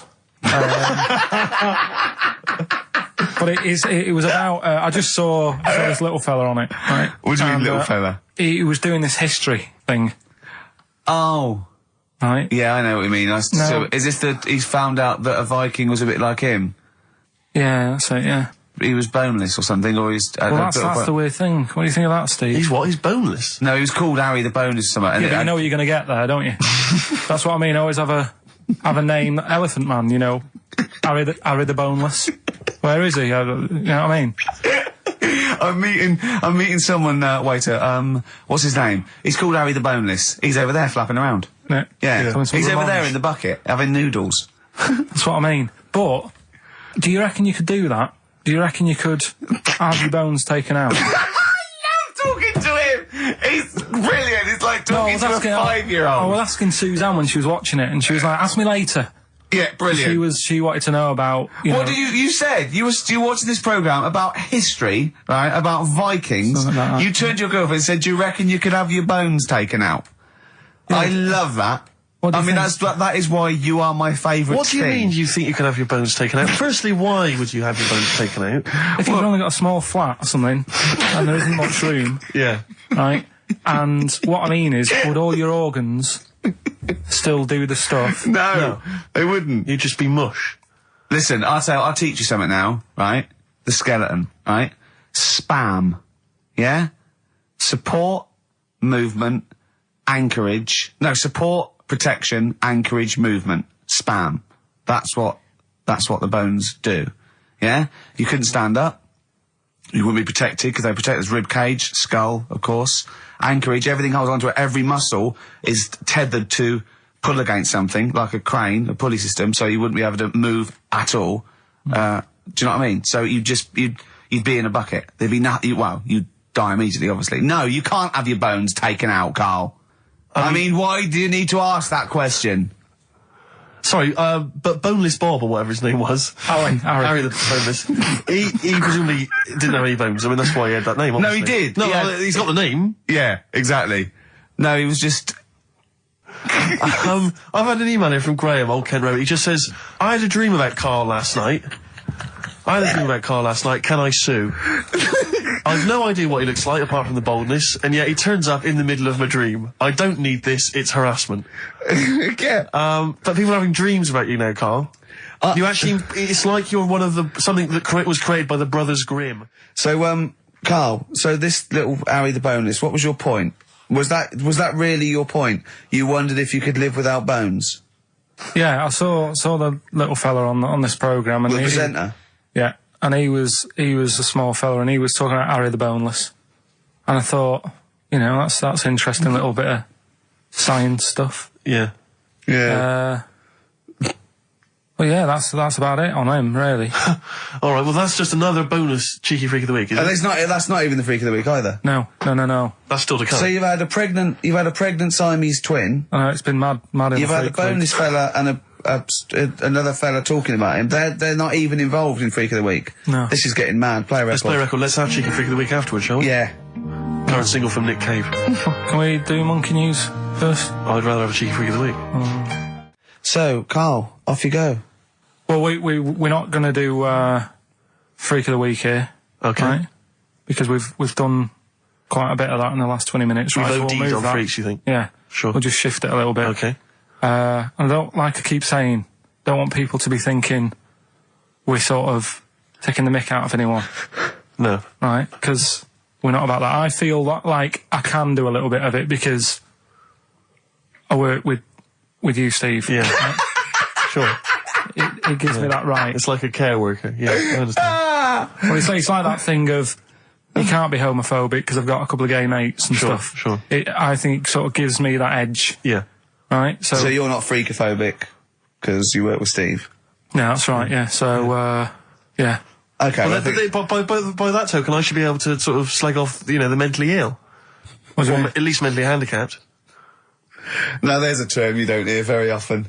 In 2003, there was the mentally handicapped. Isn't that what it was? I don't know where to start. But I'd like to apologise for the Lady Diana stuff, the term mentally handicapped, and any inadvertent racism that we may have stumbled over. What's the actual term then?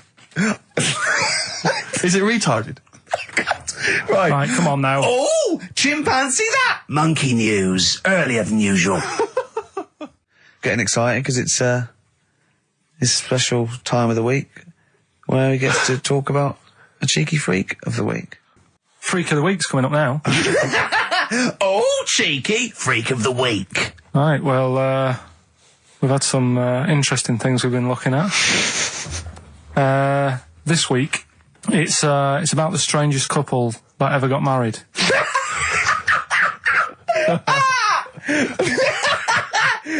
And we've had 2 sets of chimps, so it's stranger than that. Oh, it's not Dow Winton and Nell McAndrew, is it? It's not your parents, is it?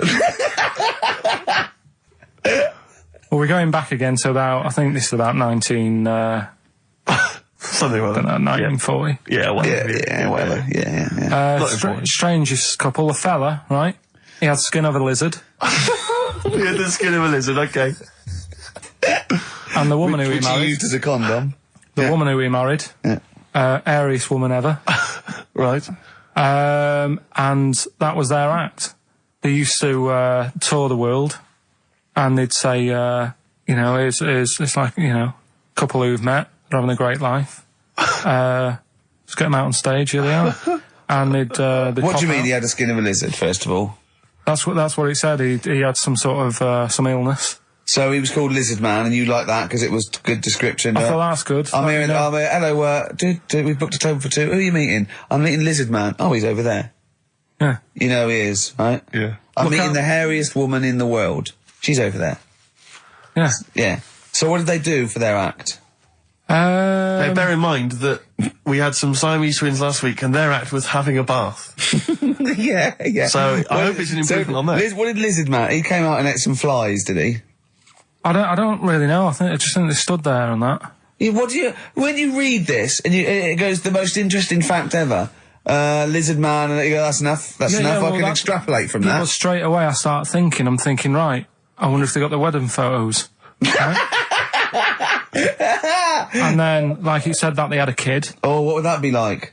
Half lizard, half it'd be like an ostrich, wouldn't it? It would sort of like... That's what I was thinking. What did you think it would come out like, the baby?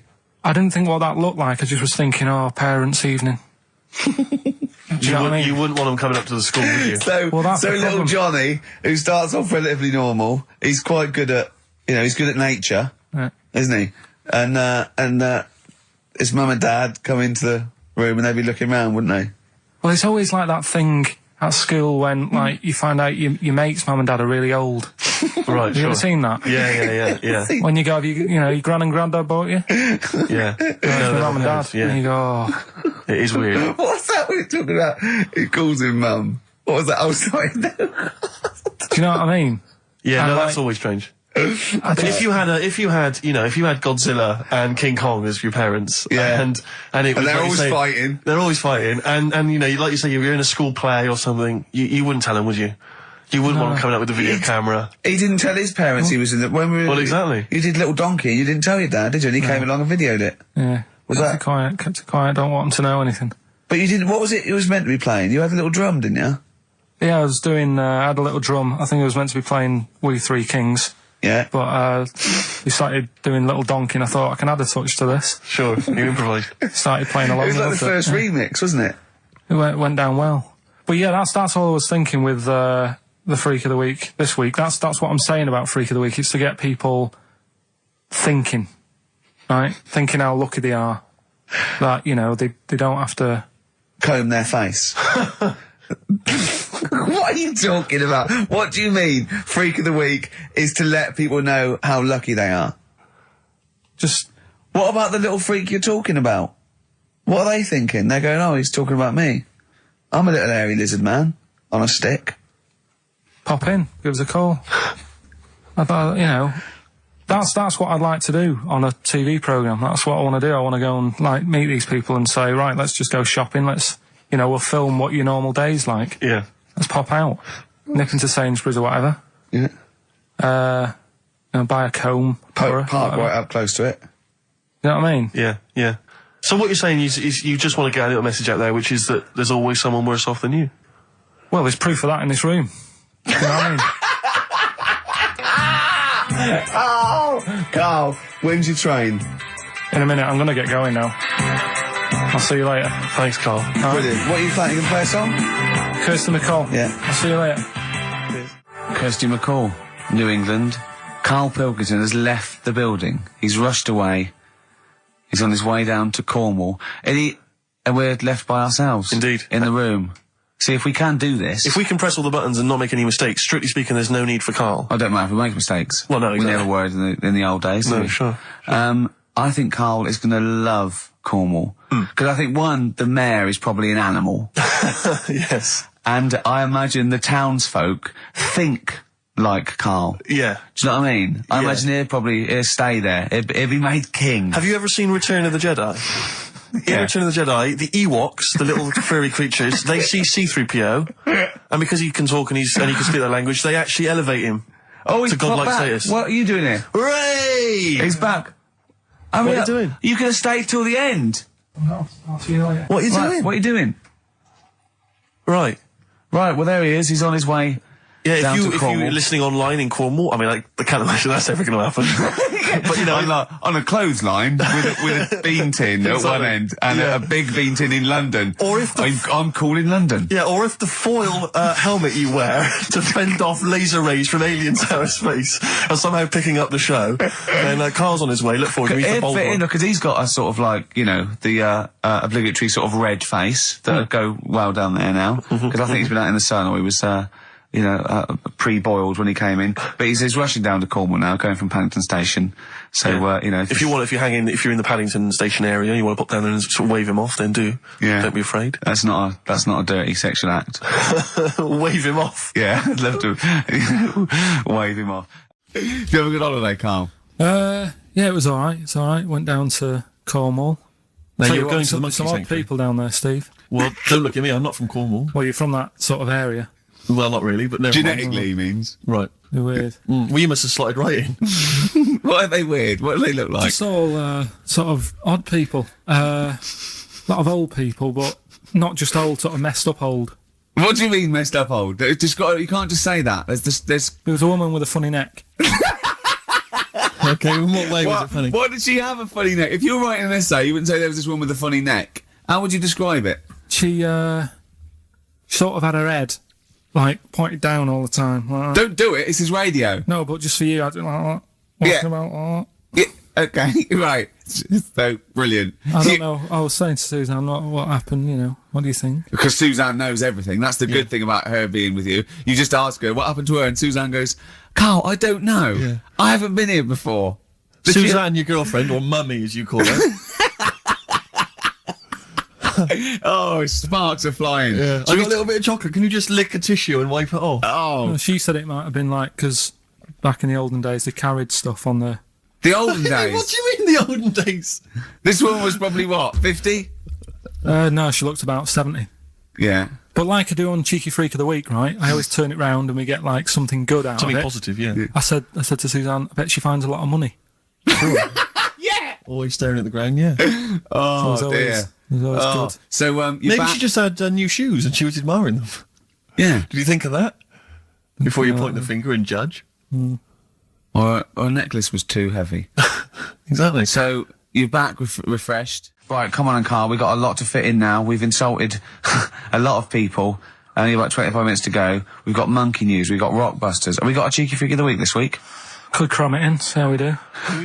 Well, me and Karl got a joint favourite lyric now. I love you like a fat kid loves cake. Yeah. That's great, isn't it?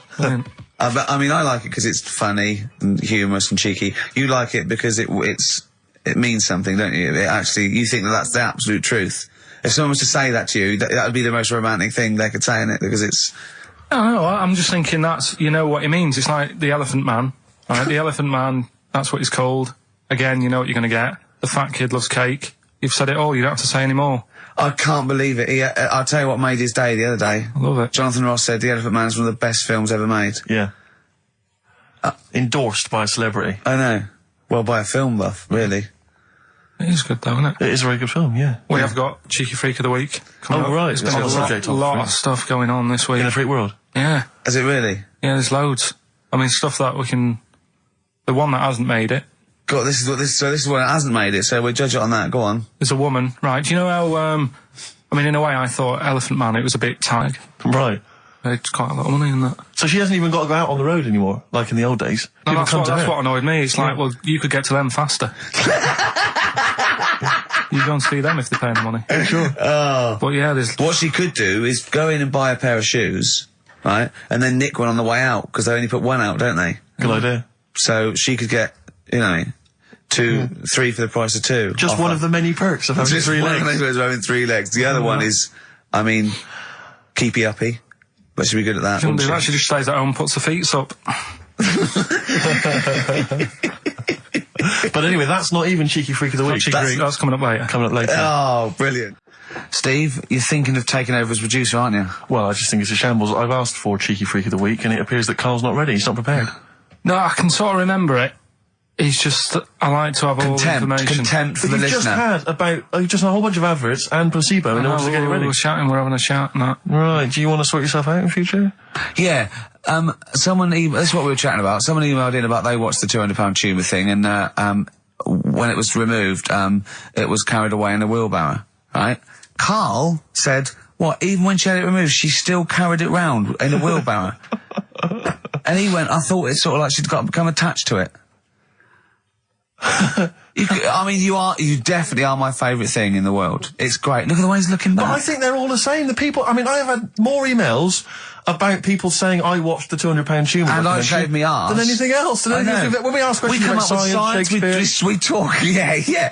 Nothing. High concept, we talk about political issues. One person emailed in, they said, I tuned into the £200 tumour documentary. It looked disgusting, I couldn't watch for long. What were you expecting? Yeah. That it might sing and dance? Do a little show for you? Anyway, so these are really your listeners, Karl. Now, I think do you know what I mean? You sort of, you find your niche, you attract your.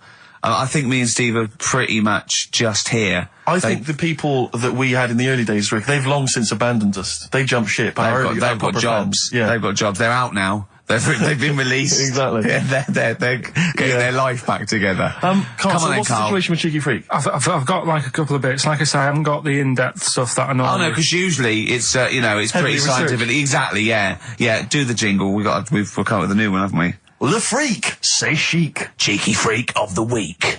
Right. Well, couple of bits. I don't know which one to use as the main feature for this week.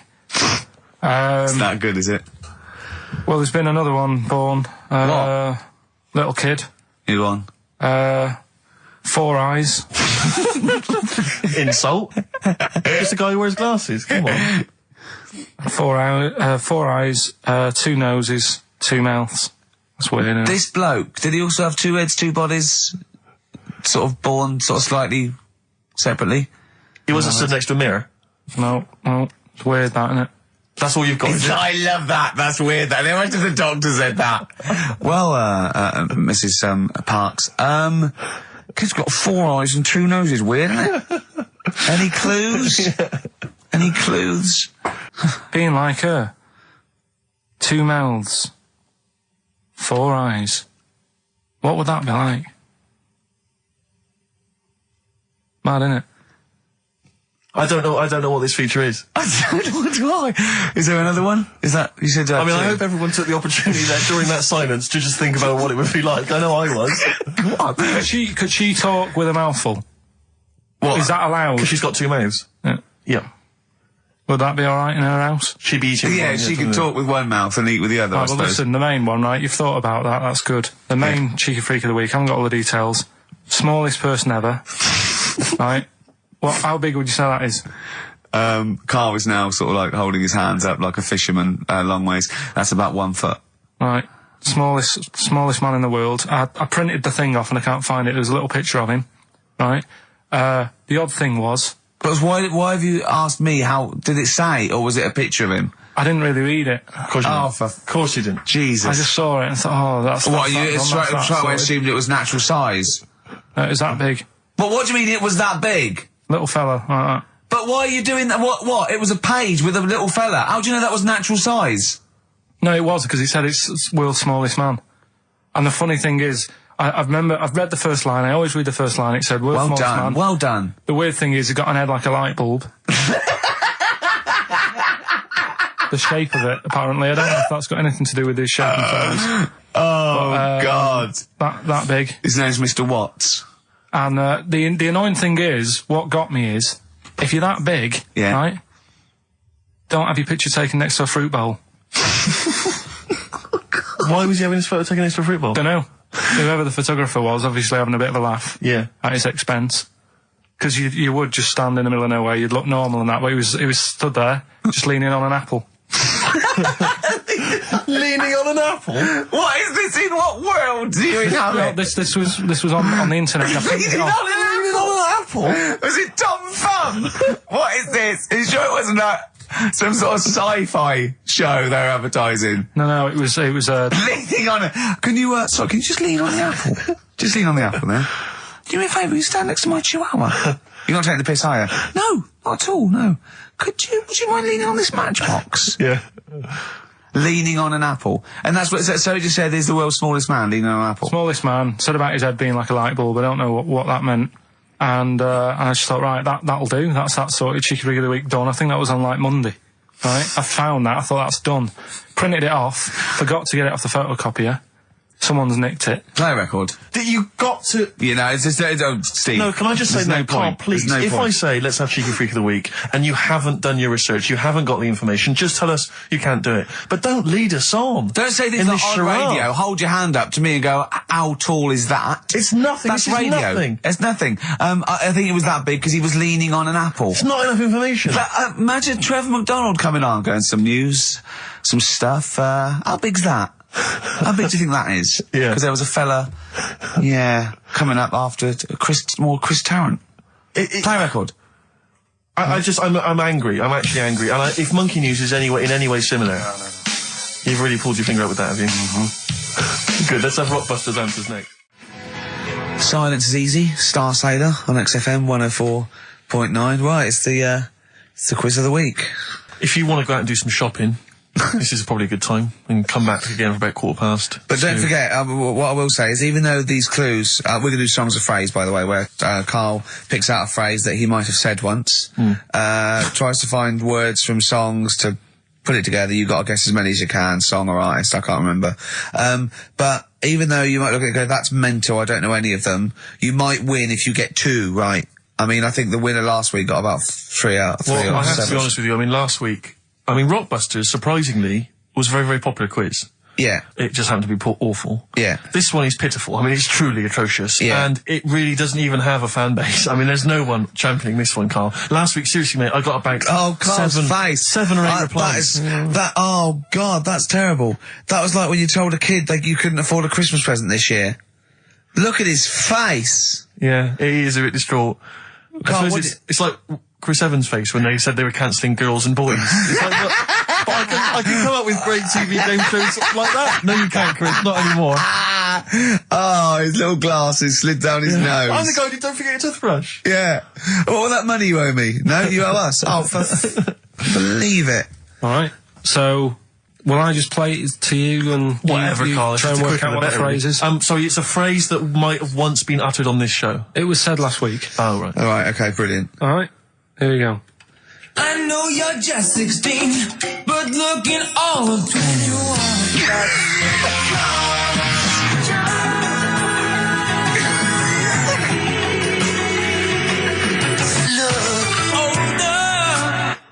Right, can't hear right. it. I know what that is. That's ridiculous. What was it? What it is it's something like, right, you're only 16, but you look 26, and the Chinese look older than they are or something, because he said that the Chinese don't age well. That is mental, Carl. It's the most convoluted, ridiculous, racist piece of material ever to be uttered on radio. Play it again.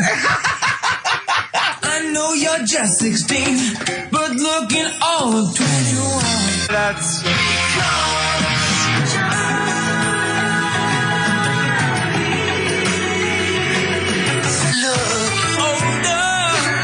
Okay, you're just 16 and looking all 21. That's because the Chinese look older. Carl, you've gone mental. All right. Oh, that is amazing. So, there you go, the well-known phrase, you're 16, looking all of 21, that's because the Chinese look older.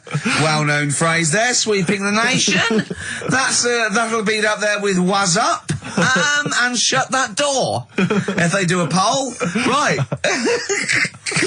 Okay, play it once more. We're after the artists. Just the artists. Yeah. I know you're just 16, but looking all of 21.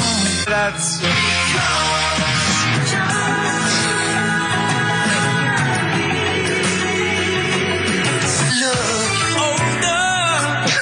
Unbelievable. All right, let me tell you what the prizes are. We've got, I assume this is the new album from Mower. Everyone's going crazy for Mower. I've not heard people stop talking about Mower. But there it is. We got the new album from the Webb Brothers, which might be quite good. The Polyphonic Spree album, the best dance album in the world ever, which is ideal perhaps if you're having a barbecue and you've got lots of 8-year-old children coming. The Polyphonic Spree, I look at them and I think, well, you know, you're a pretty good band, but if that album sounds like $1 million, you're going to make that 40 quid each. I know, it's extraordinary. I mean... They're the sort of indie equivalent of the So Solid crew. Yeah, you're not going to make any money. The manager's getting 20%. Exactly, yeah. And also on DVD, Red Dwarf Series 1. So, some absolutely barnstorming places. And if you can identify what artist to use in this well-known racist phrase, that's because the Chinese look older. Play it once more, Carl. One more time. I know you're just 16, but looking all of 21. That's...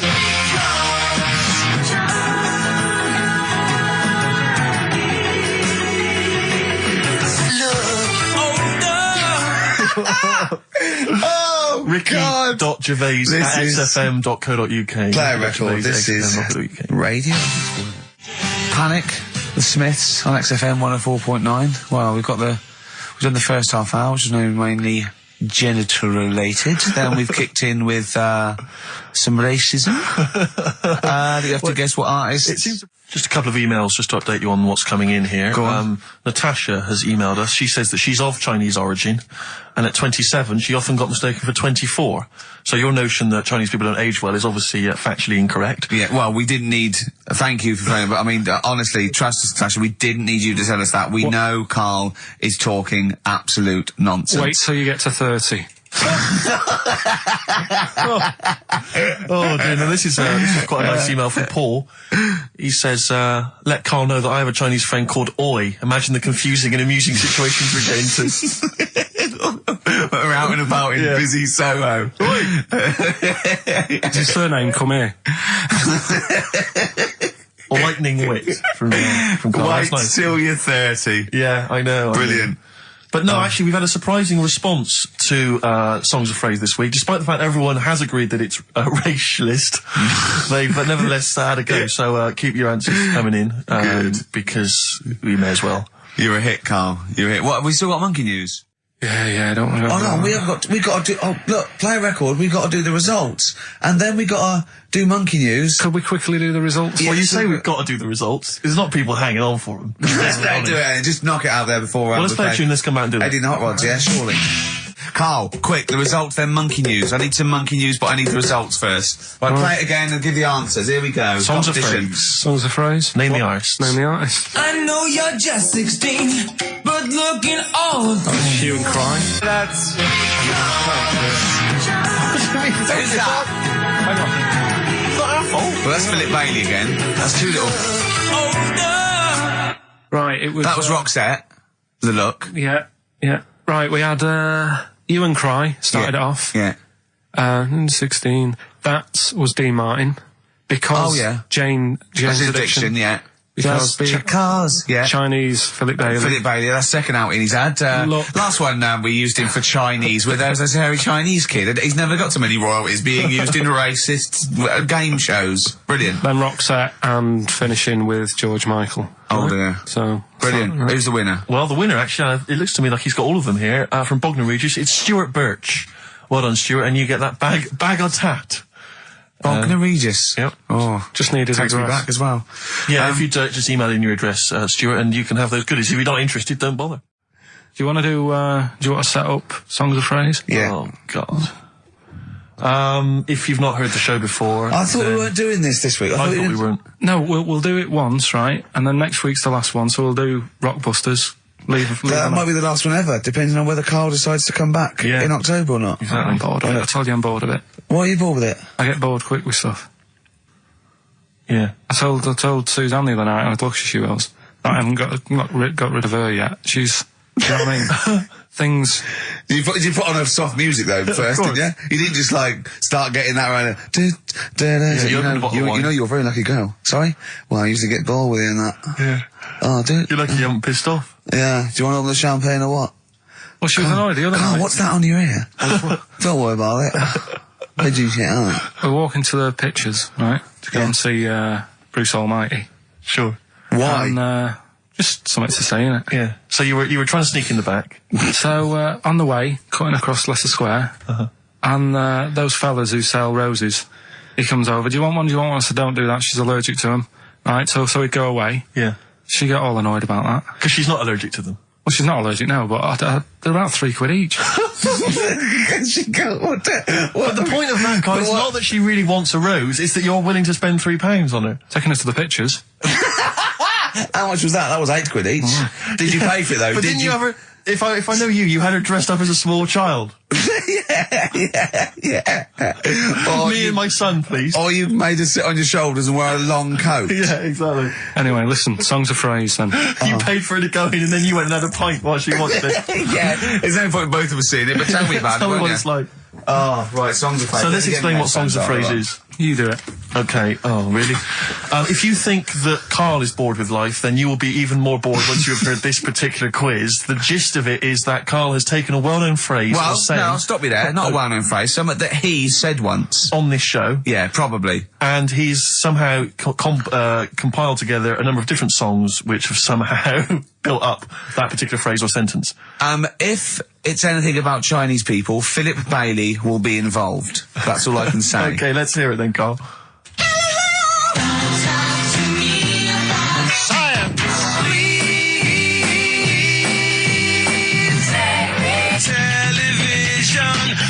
Right. Alright, I don't know what that is. I don't know what that was. This is appalling. I don't know This is what appalling. That is. Karl, I do not know what that is. What is the phrase? I just was saying last week about everyone's raving about Galileo. No, they're not. No, they're not. No, they're not. No, that sounds like a sort of B-side from the Buggles. Everyone's raving about Beyonce and Robbie Williams. Yeah. They're not. People going, Pop Idol. What are you into? Galileo's good. Yeah. Forget it. No! Placebo, song for Karl there. That's Special Needs on XFM 104.9. I'm Ricky Gervais with me, Steve Merchant, Karl Pilkington. We were doing Songs of Phrase. Oh yeah, I forgot about that. Yeah. Oh god. So what is this phrase? What is the phrase, Karl? Last week we were talking about Galileo. Right. And I just was saying, years ago, I can't remember now, when was it? When was he doing his thing? End of the 16th century, I think. Right. And he was messing about, trying to find out about speed of light or something, is it? No, he did lots of stuff, Galileo. All I was saying is, Gravity, back then, surely everyone was saying, stop messing with that, make us a telly. You know what I mean? There was other things that people would have been happier with. Sure. Back then. Like they didn't so have. the phrase exactly is what? The well-known phrase is what? Galileo, it goes like this, doesn't it?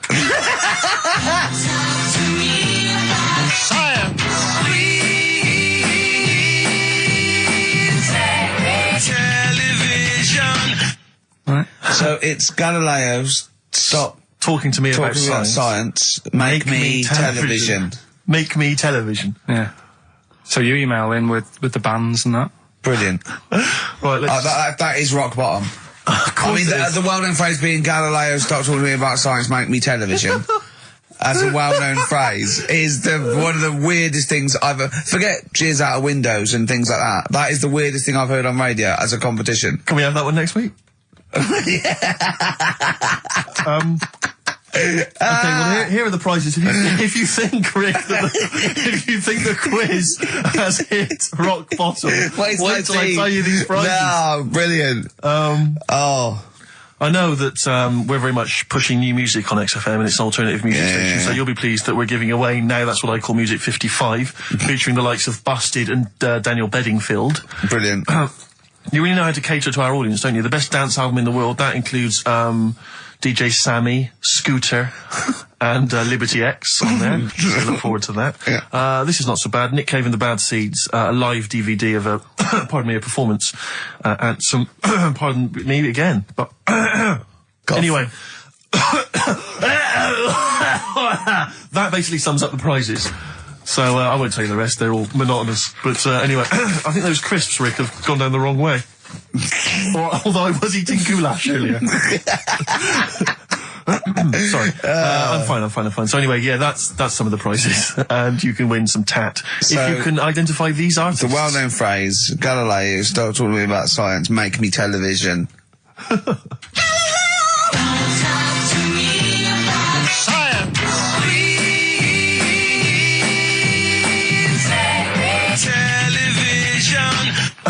Just appalling. But easy this week, I think.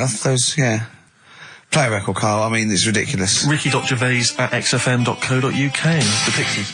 Answers rushing in, we should point out, for the quiz. Most of them agreeing that it's pointless. Some people have called it... It's Songs of Phrase, of course. Some people are referring to it now as Songs of Arse. Which is more than appropriate. But you'll be pleased to know that it's ending this week, and next week we've got the return of the even more pitiful Rockbusters. For the last one. That's back for the last one. We'd perhaps also need your petitions to Karl. If you want us to stay on the air, then you need to petition Karl, giving good reasons why he should stay, why this show isn't boring, or rather why he shouldn't be bored by it. I mean, you're bound to be bored as listeners, but obviously he's running out of steam now. What are you fed up with? You're just fed up with in general, are you? I mean, you want your Saturdays back, do you? Just want a bit of a life back, that's all. But you don't do anything with your life when you've got it. Why don't you do this instead of, like, your day job? Can't. It's more important than my day job, innit? That's what earns the company money and that. Know what I mean?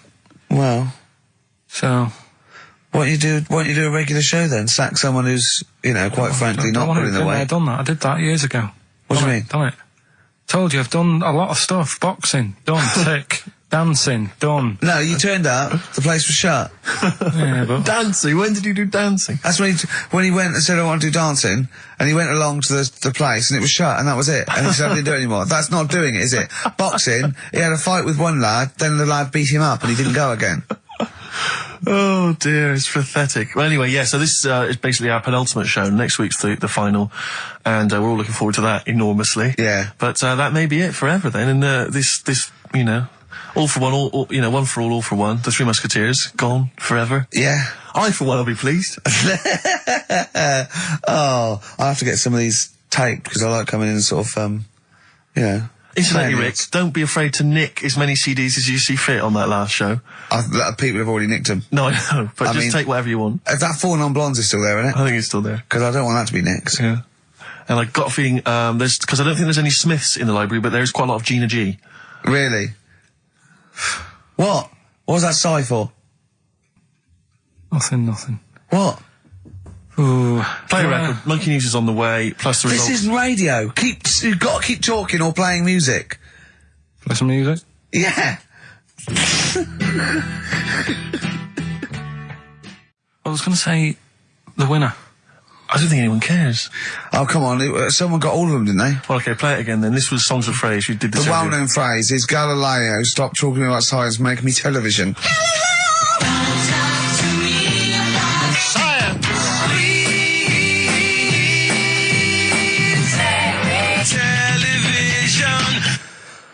The most convoluted, banal quiz on any radio station ever. I mean, I'm including Moyles, Chris Evans. Do you know what I mean? Simon Bates. That's worse than anything they ever did. Apparently, Channel 5 have bought the rights. Anyway, what were the answers, Carl? We had Queen in there, Altered Images, Thomas Dolby. Yeah. Beatles, Aretha Franklin, and Red Hot Chili Peppers. Well, extraordinarily, Tracy and John Burton from Colchester and Essex got all of those right. Why they would want the prizes, I've no idea, but good luck to them. They can enjoy those at some point. God bless.